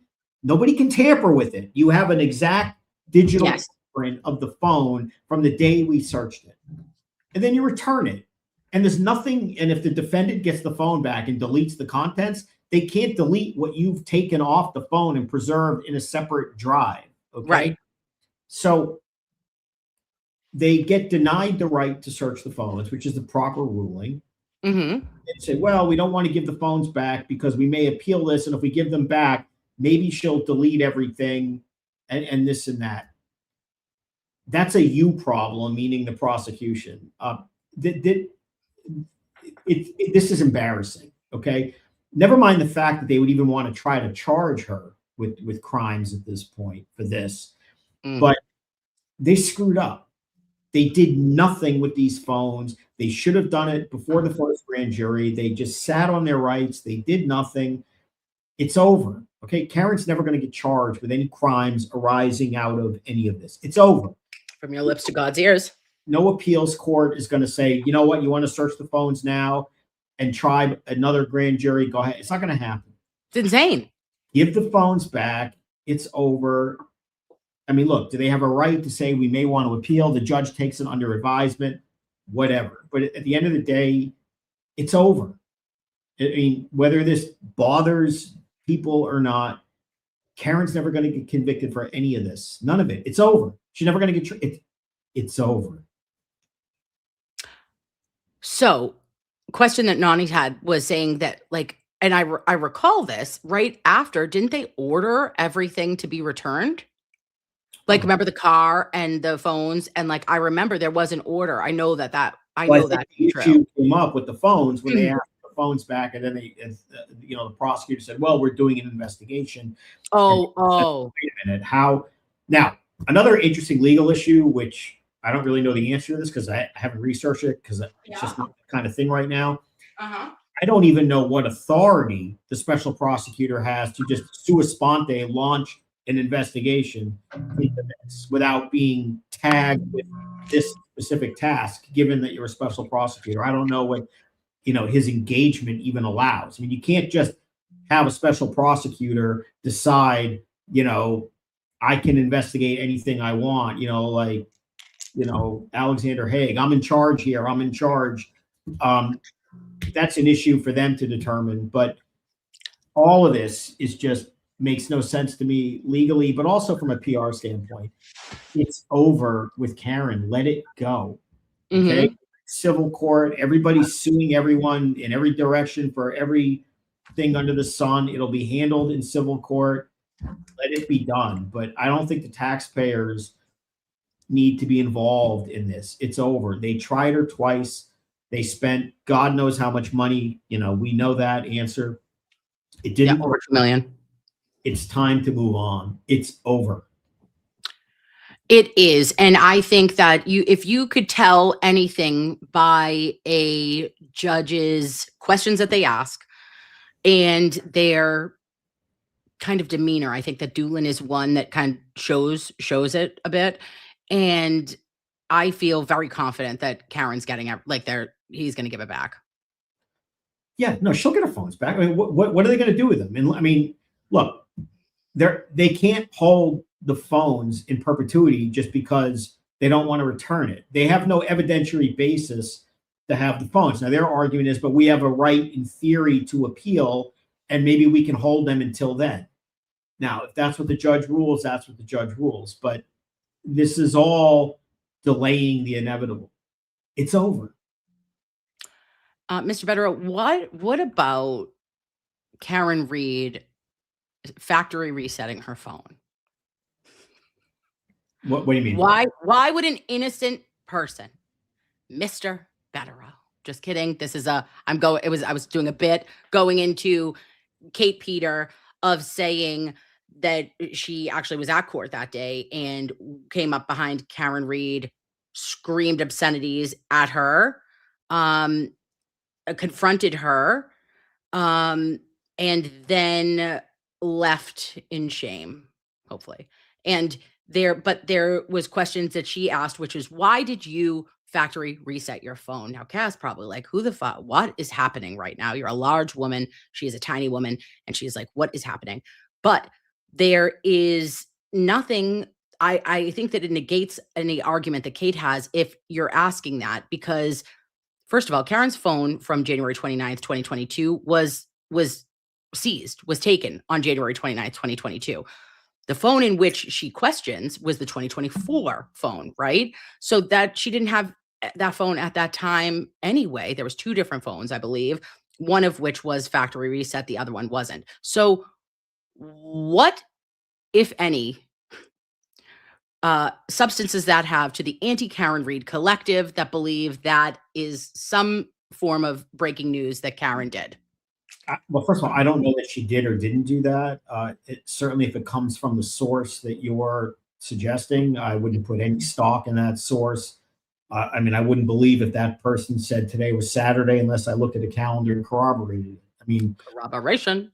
whether that's the case or not, why would anybody willingly want to give their phone to the government? I mean, I can understand that. That's what I Remember said. the whole Tom Brady thing? Remember that with Deflategate? People made the Yes. big stink in the world, and you may have personal things on your phone that are private and nothing to do with the case, and you don't want to turn that over. And by the way, look what the state police did. No nudes yet. Look at this. Look at that. They did go through her phone and look at it for nefarious purposes. So Exactly.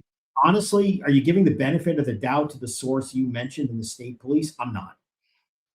I also want to say to you, Mr. Bederow, that now maybe back in the olden days, I wouldn't have factory reset my phone, but today, Kimberly Jean, today in the year of our Lord 2026, I'm not giving anybody anything. There are because allegations Oh, that have been made in legal documents. We don't know the full source of them. Okay.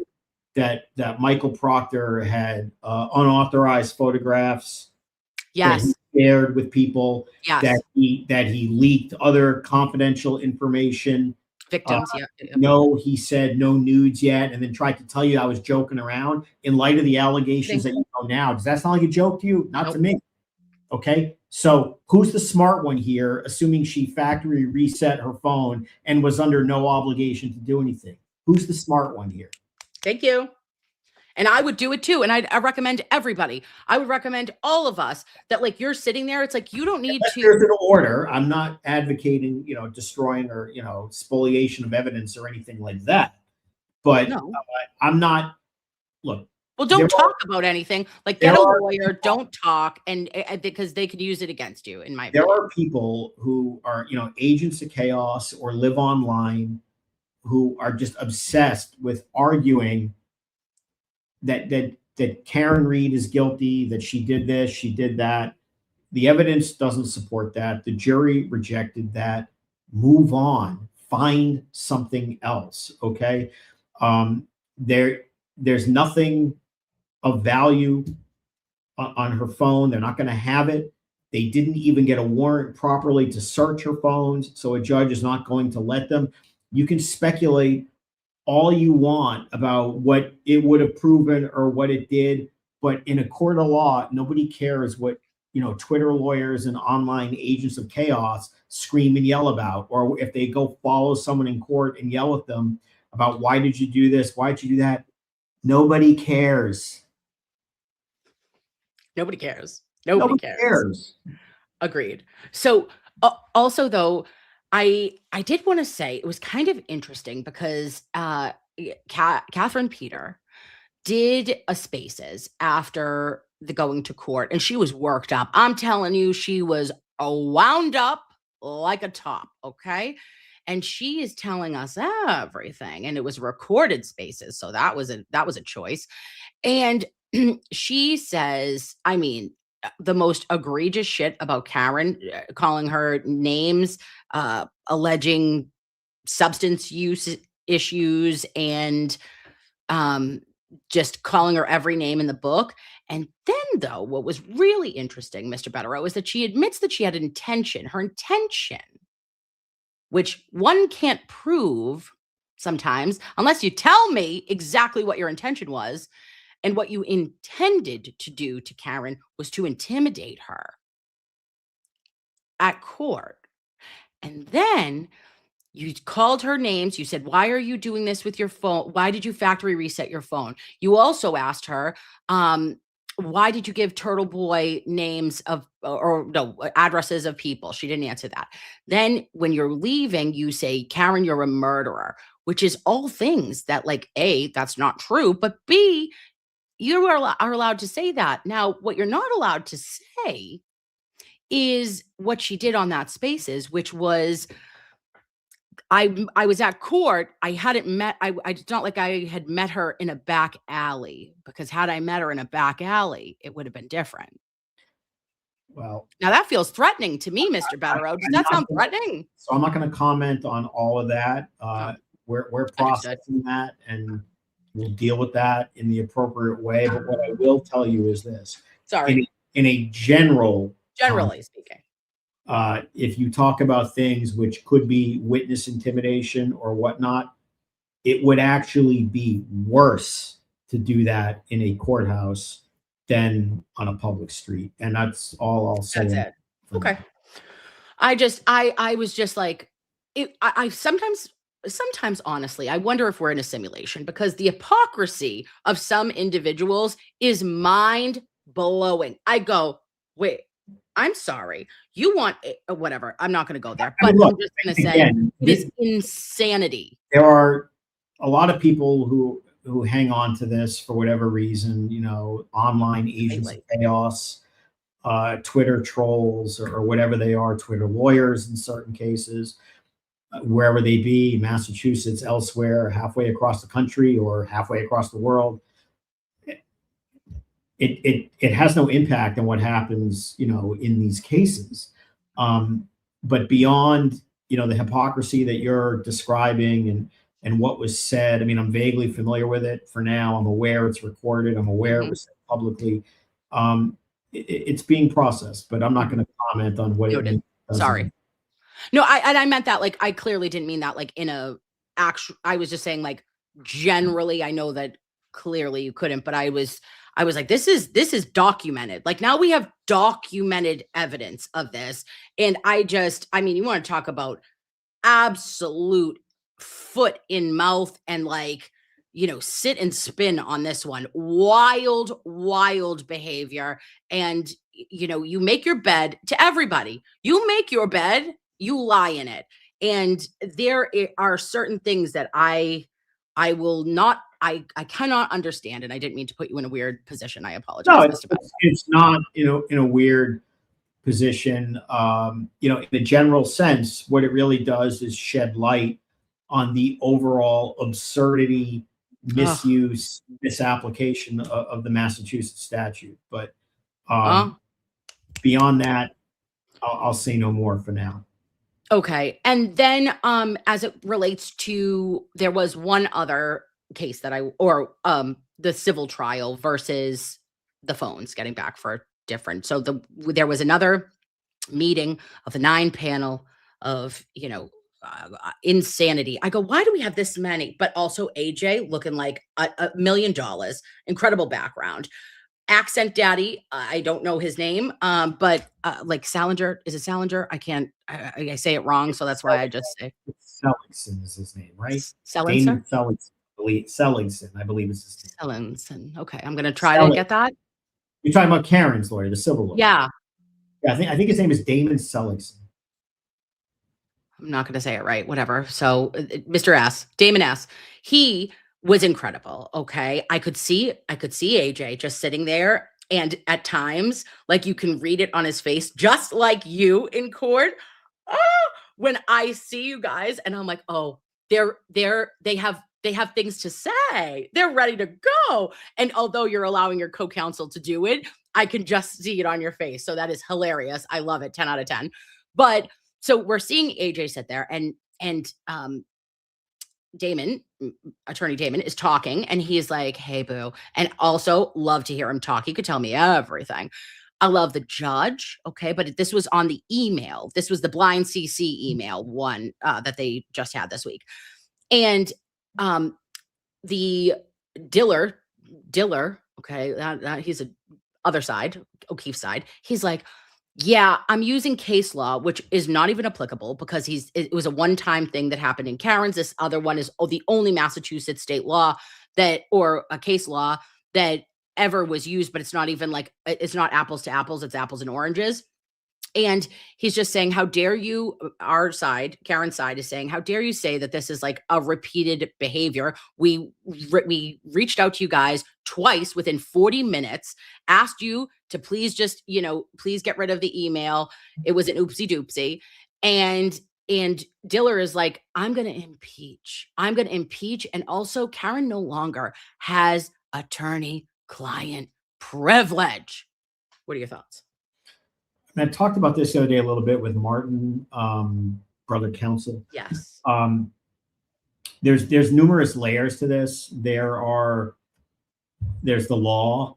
There is lawyer credibility, and should you, even if you technically think you can, and all those sort of things. So in this situation, apparently, from what my understanding is, lawyers were on an email chain, and the client was blind CC'd to keep the client informed what's going on. Yeah. Okay. That's not the best practice for exactly this reason. I mean, I'm not saying it's like the crime of the century or that big a deal, but it does increase the risk that if the client wants to speak privately and hits the wrong button, that out it goes. So normally what you would see is the lawyers would stay on a communication and you'll forward the client, this is what I just sent, whatever. They did it the other way. By all accounts, Karen meant to communicate to her lawyers a privileged communication about something and accidentally hit send all, and now the other side is literally seeing under the kimono, if you will, right? They became aware of it relatively quickly, within 20, 30 minutes, and tried to explain and say, never mind the man behind the curtain, send it back. Most lawyers would say, okay, never mind, oops, no backsies, you sent it. Most lawyers would say, now you can't unring a bell. I saw what I saw, but I'm going to delete this or send it back. You'll also note that most lawyers in their email signature will say, this is privilege in communication. Yes. If you get this by accident, please notify me, delete me, da-da-da. Oh, that's a good disclaimer. Well, but again, now the client, Karen, would not have that in her email. Instead, their attitude is, nope, you blew it. I have it, and we're going to use it. Now, what we don't know is what the communication is and how important or unimportant it is. Now, Team Reed, for lack of a better term, is kind of shrugging their shoulders, saying it's nothing. Kid shit. Yeah. Team O'Keefe is saying, oh, we're going to impeach. This is a big deal.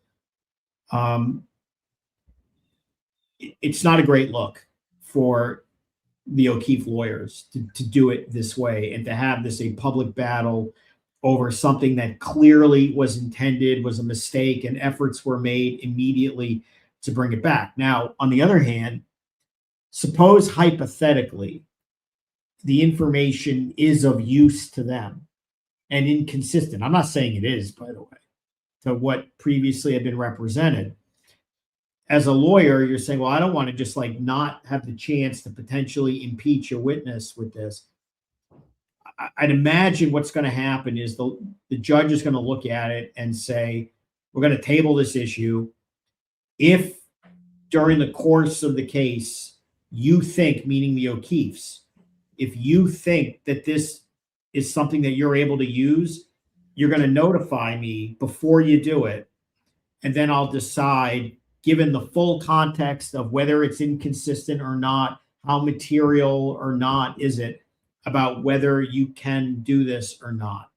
But with lawyers, even when you have contentious case, it's clear the lawyers don't like each other. I mean, that's just the way it At is. all.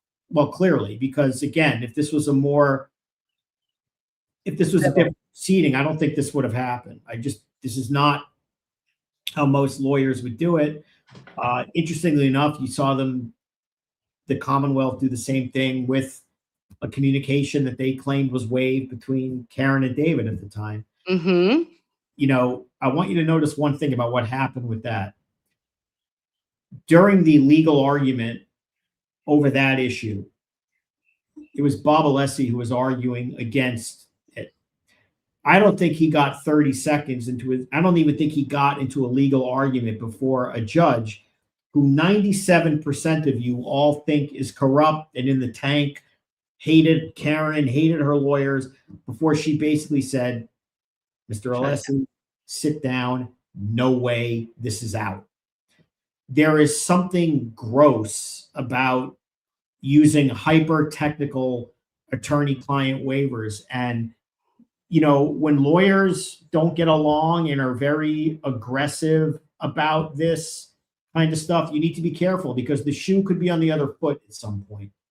And, Yes. it's even in cases where you're very contentious, and, you can have a sharp-elbowed case. Like, our case is very sharp-elbowed in Massachusetts, but there's no problem with the lawyers. There's no nothing personal. No, Right. you throw sharp elbows, on the field, but like not beyond.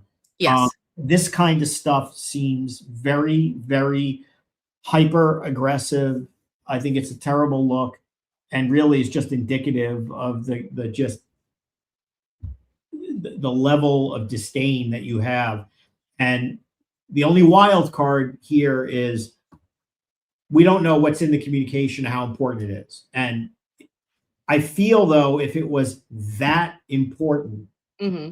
the plaintiff's lawyers, the O'Keefe lawyer in this case, would be jumping up and down and saying, Your Honor, this is huge. This is critical. This blows them up. This is everything. And in all fairness, and I don't feel like they're going that hard in on the actual substance of the communication. So I just, and look, it's embarrassing, obviously, and it feeds the online agents of chaos, and they, look at these idiots. And then they start in, how stupid is Karen? Not stupid at all, by the way. If you know, Are you shitting me? How many times have I replied all? And by the way, people make mistakes. Lawyers, clients.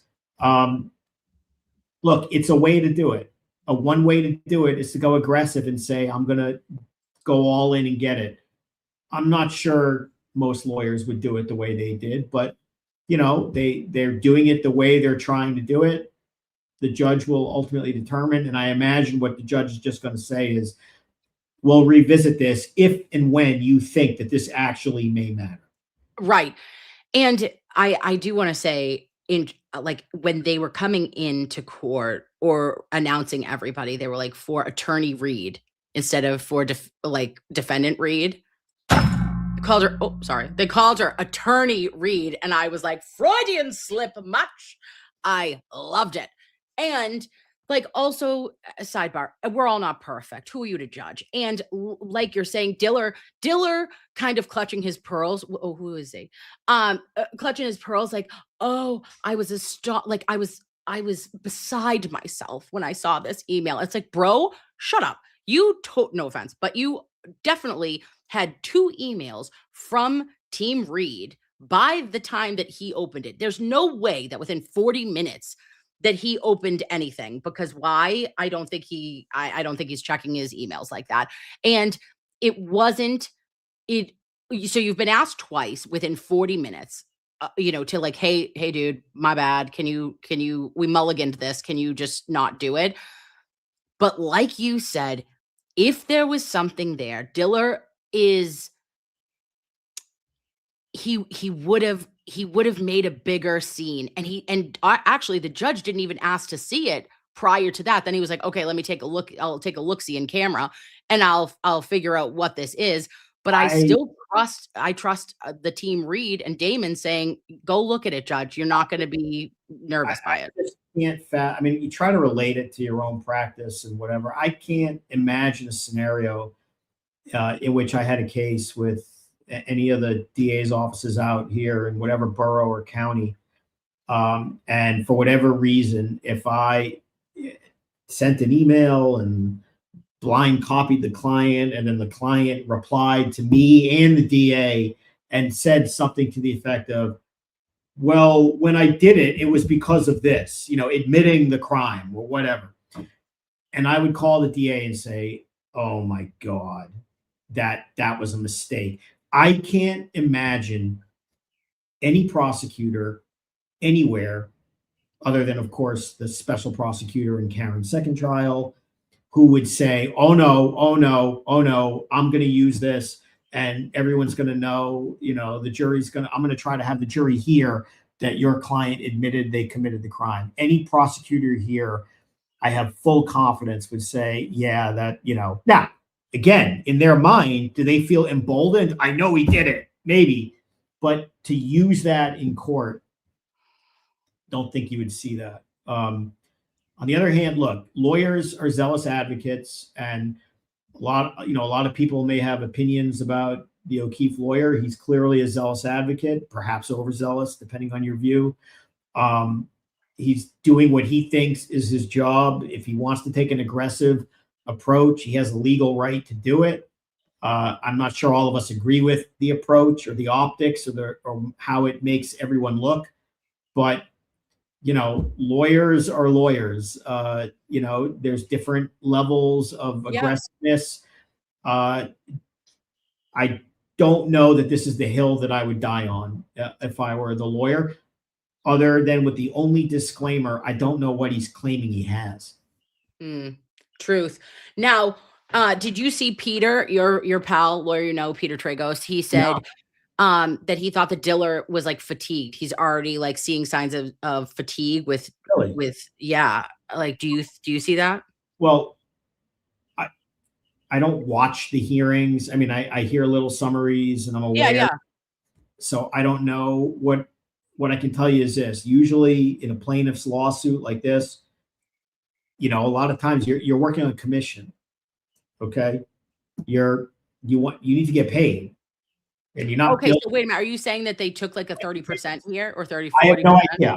I let me be very clear. I have no idea what the plaintiff lawyer's arrangement in a civil wrongful death and so lawsuit is with the clients, but usually it's a contingency. You pay nothing other than expenses unless you recover. And if you recover $5 million, well, I'm taking a third of it. Like that's generally how it works. Right.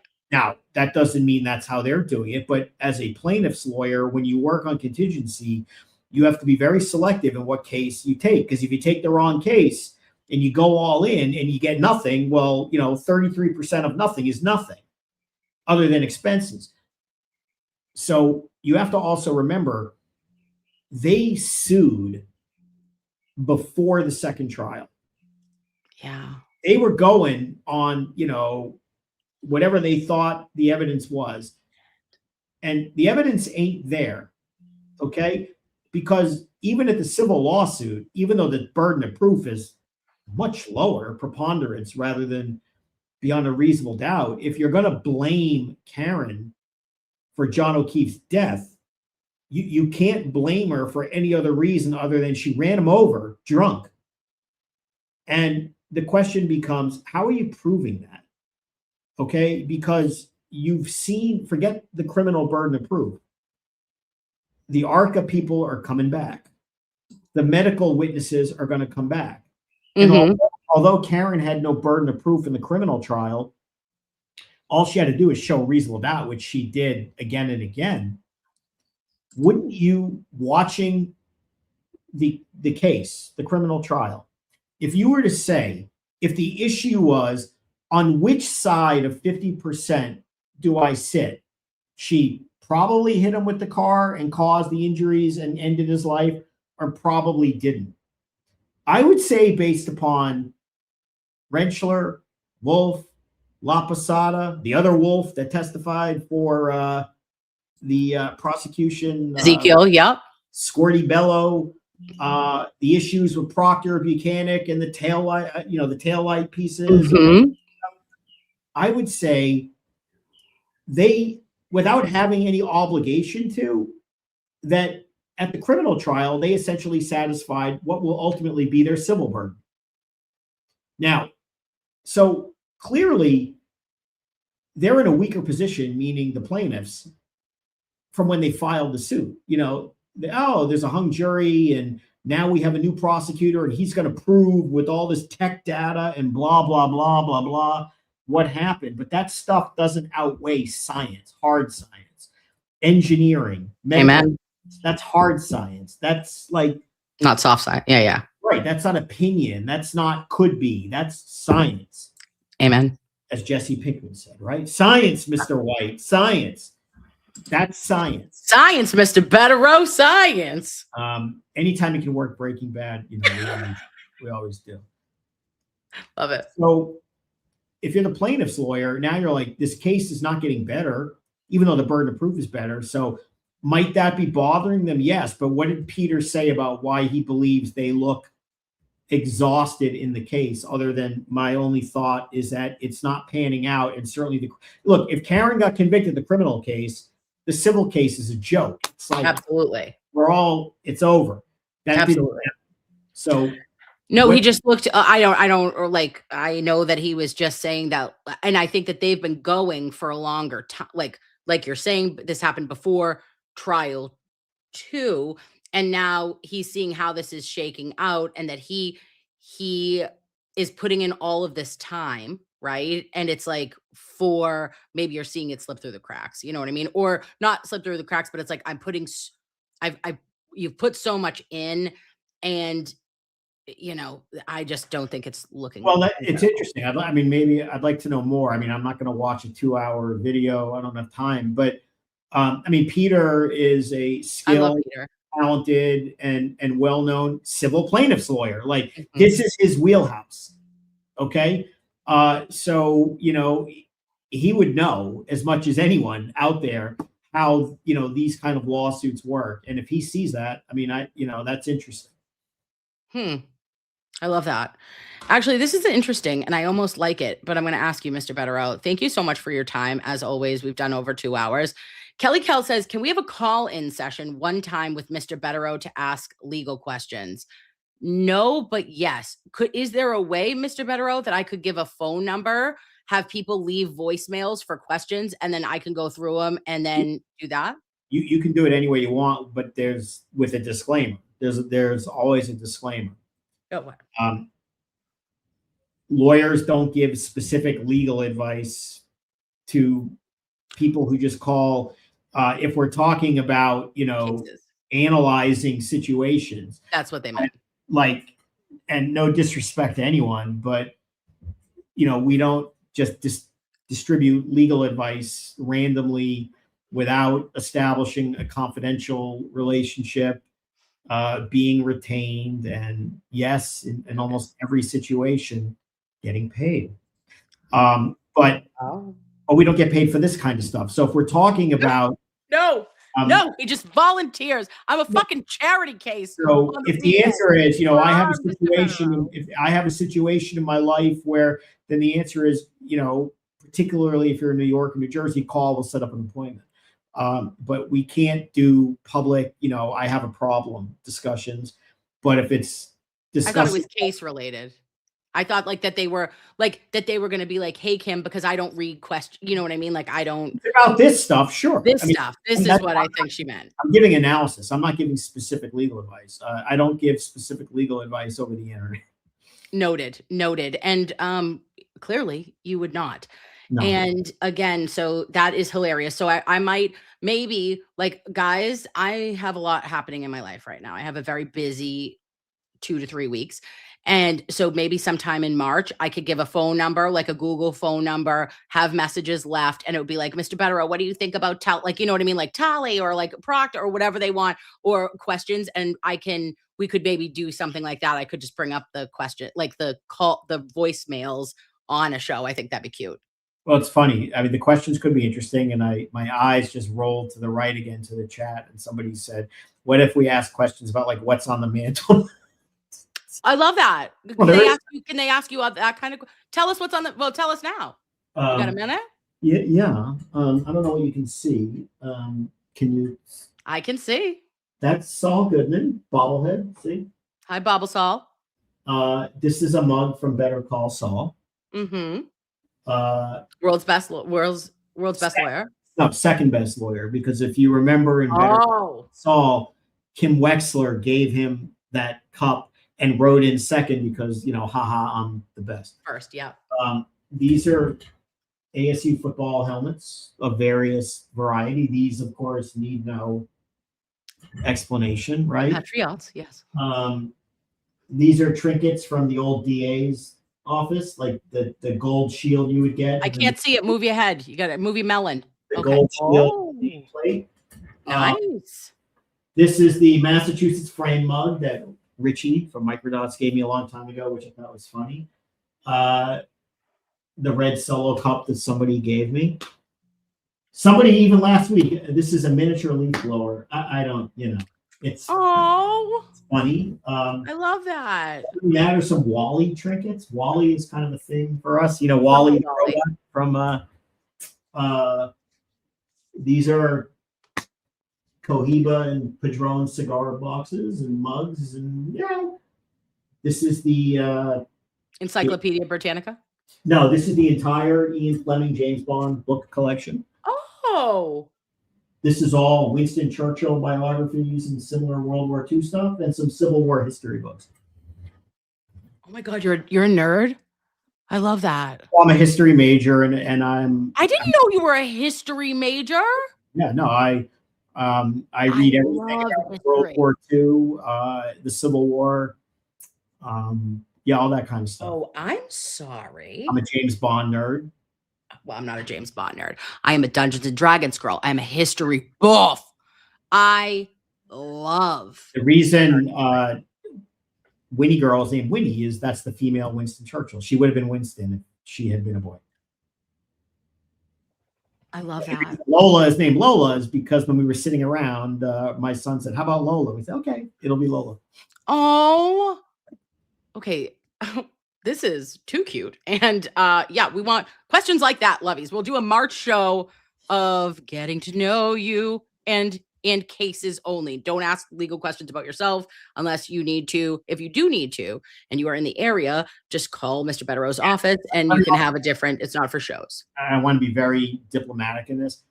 I'm not encouraging people just to call about any and all legal things. I'm not a jack of all trades lawyer. I'm not Mr. Solve every problem in the world. I am primarily, a criminal defense attorney in New York and New Jersey with limited rights in Massachusetts and perhaps other places in the near future. But I can't answer your question about your custody dispute in Wyoming. No. I can't do that. And that's why it would not be a live show, Mr. Bederow. I would take voicemails so that I could go through that and sift it because I know because look at me. I got you. I'm not answering specific personal questions, and I'm not encouraging you to ask me unless it relates to something I do, at which point I'd be willing to, potentially discuss. But whatever Lola wants. No. Lola gets. It's my girl. And then I love this one. Her name was Lola. She was a show dog. That's what I sing to her. Well, Lola is definitely no show dog. She is an Alabama street mutt. No, she's like she's a queen. Well, Lola we saved from the shelter. She was, going to be on death row, as they say, and shipped her up. Miracle. We did a good thing, and now she's wonderful. I know she's such a good girl. Yeah. What are you going to do? We're going to take her out. She got to go potty. Lola? Mm-hmm. And she has to go a lot. And if you don't take her, she'll take care of it herself. She's a little tinkle fest. She's not the most trained dog. She's kind of, that's okay. No, and listen to me. A blonde woman, just, doing what she must. She's an independent queen and I love her. And is she in her thickums season, or was it Winnie that's a little thickums right now? Winnie is a lab, and they're garbage cans and would eat anything. And Winnie's getting up there in age, so she's not as mobile, and so neither am I. He's got a little extra going on. We love her. We love her, and let her live. Let her have those extra cake out. She's a happy girl. She's getting to the age where we let her do anything she wants. Okay. All right. So what are you doing today? What do you got going on? Today, a little work, a little family time after, and then tomorrow, are you going to be watching at 8:15 a.m. the hockey? Of course, that's why we're doing this today. I want to watch that. If you're a hockey fan, and it's America and Canada, which is what you want to see, and it also means if you follow hockey, you'll know who most of the people are. They're generally NHL players. They are NHL players, and it's USA, Canada for the bragging rights. Huge. These have been pretty much nothing Olympics for me. I know, me too. But for the Winter Olympics, men's hockey is what I would be interested in. So yeah, that'll be fun to watch. I love that. And just while we're here, because sometimes I like to text you during the week and I say, hey, Mr. Bederow, I go, are we going to do Sunday service? And then I know he's a busy man. But can you check the calendar and see if we're good for next Sunday? 8 a.m. I don't want to mess you up with the time. I can look at my calendar. What is today? Today is today's Saturday, the 21st. Wow. So next Sunday is March 1st. Isn't it? Wow. Is it? Yeah, no. Look, as long as it's 8 o'clock in the morning, I'll be there. The reason we do it that early is because I get up early anyway, and nobody else is going to be out, me and the dogs. So yeah, that's fine.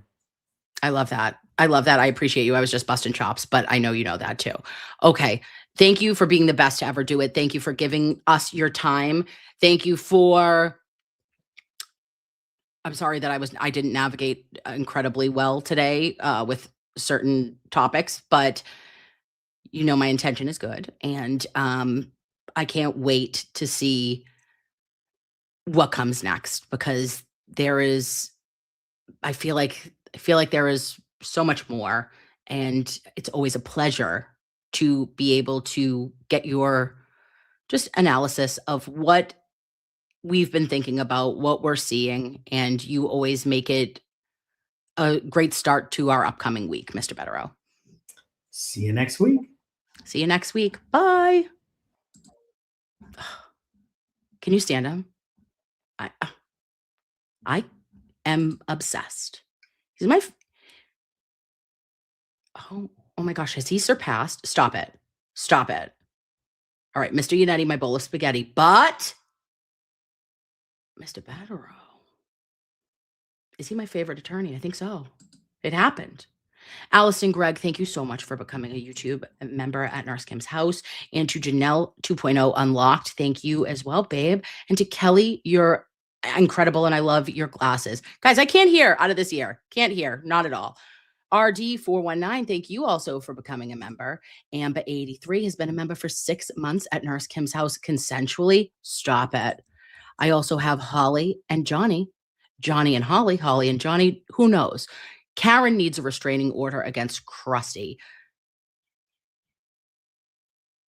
You said it. Your lips to God's ears. 10 months has New Hampshire woman been at my house. Great way to spend a milestone. 10 months, we're in a relationship, New Hampshire woman. I wish you an incredible Saturday. And to Kelly also saying, I'm a member for 7 months. And thank you to Mr. Bederow. He is the best to physically ever do it. No one is an attorney like him. And to Thunderhorse 2003, howdy all lovelies. Not lovies, we're loveying. And last night, guys, I'm so sorry. I did not read all of the super chats. Want to know why? I was on OTC meds. I'm sorry. I didn't mean to not do that. I'm going to go back. I'm going to go into that studio and I'm going to do another live. Not today. Maybe will I do it today? No, I don't have it in me. Maybe. All right, tomorrow morning, shall we do something? Yeah, because I love you. So let's do something. Obviously, Mr. Bederow won't be here. And obviously, we need to watch USA. So let's go. We'll watch USA at 8:15. But at some point, I'll say hello. Also, 4:00 p.m. Eastern Standard Time. Me, Maza, Lauren from True Crime Investigator are going to be at Lauren's house doing a fundraiser for Kelsey Fitzsimmons. If you're available tomorrow, what is that? The 22nd at 4:00 in the afternoon. We're leaving right now, but we're going to leave to the beats that are going to help us sweat to the oldies, babe. Take a fucking Theraflu and say, how do you do? Okay. That's what I'm going to do. And I just want to listen to Toy because it makes me happy. It brings me joy. I get joy from Toy. And I need a little Nurse Kim Creed on our way out. Yeah, because we're singers. No, we're not. But we could be. Is this YouTube? Where does that live? Oh, Jesus Christ. Also, guys, you'll be so proud of me. Did I make new emojis? Yes, I did. Is it going to be for our subscribe or members or whatever it is? I don't know who gets them really, but I made them and they're funny as hell. All right, let me add this.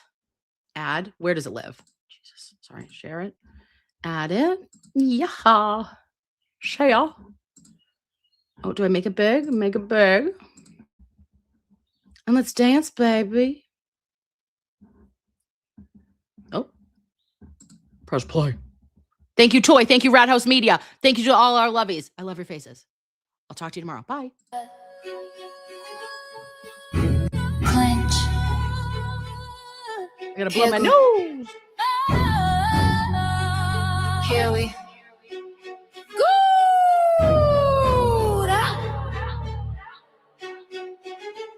Scalpel so sharp when I step on the scene.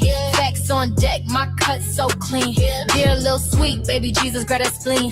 I clock your vitals while you spill that tea. Truth got pulse, you flatlined on me. I scrub and clean while y'all talk cheap. I chart receipts, no gossip sheets. Next patient, please, I don't treat deceit. Clutch those pearls, bitch, breathe. This is Nurse Kim's Creed. Facts stay raw, I don't plead.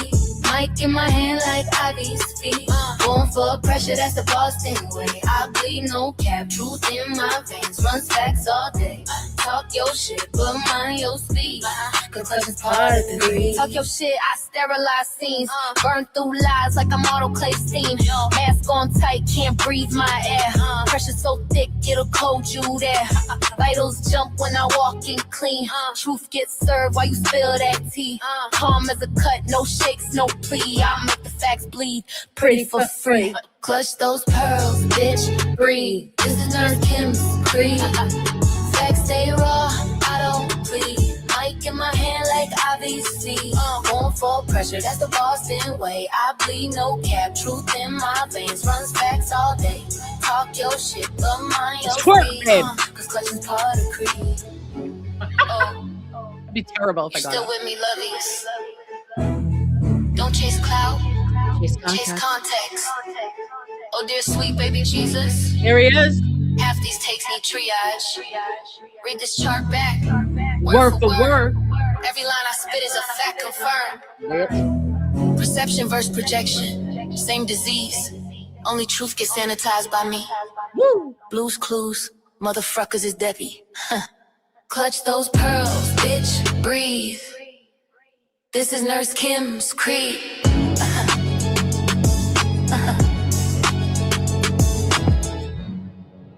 Mwah. Love your face. Talk to you soon. Bye. All right, great job on the news. Thank you.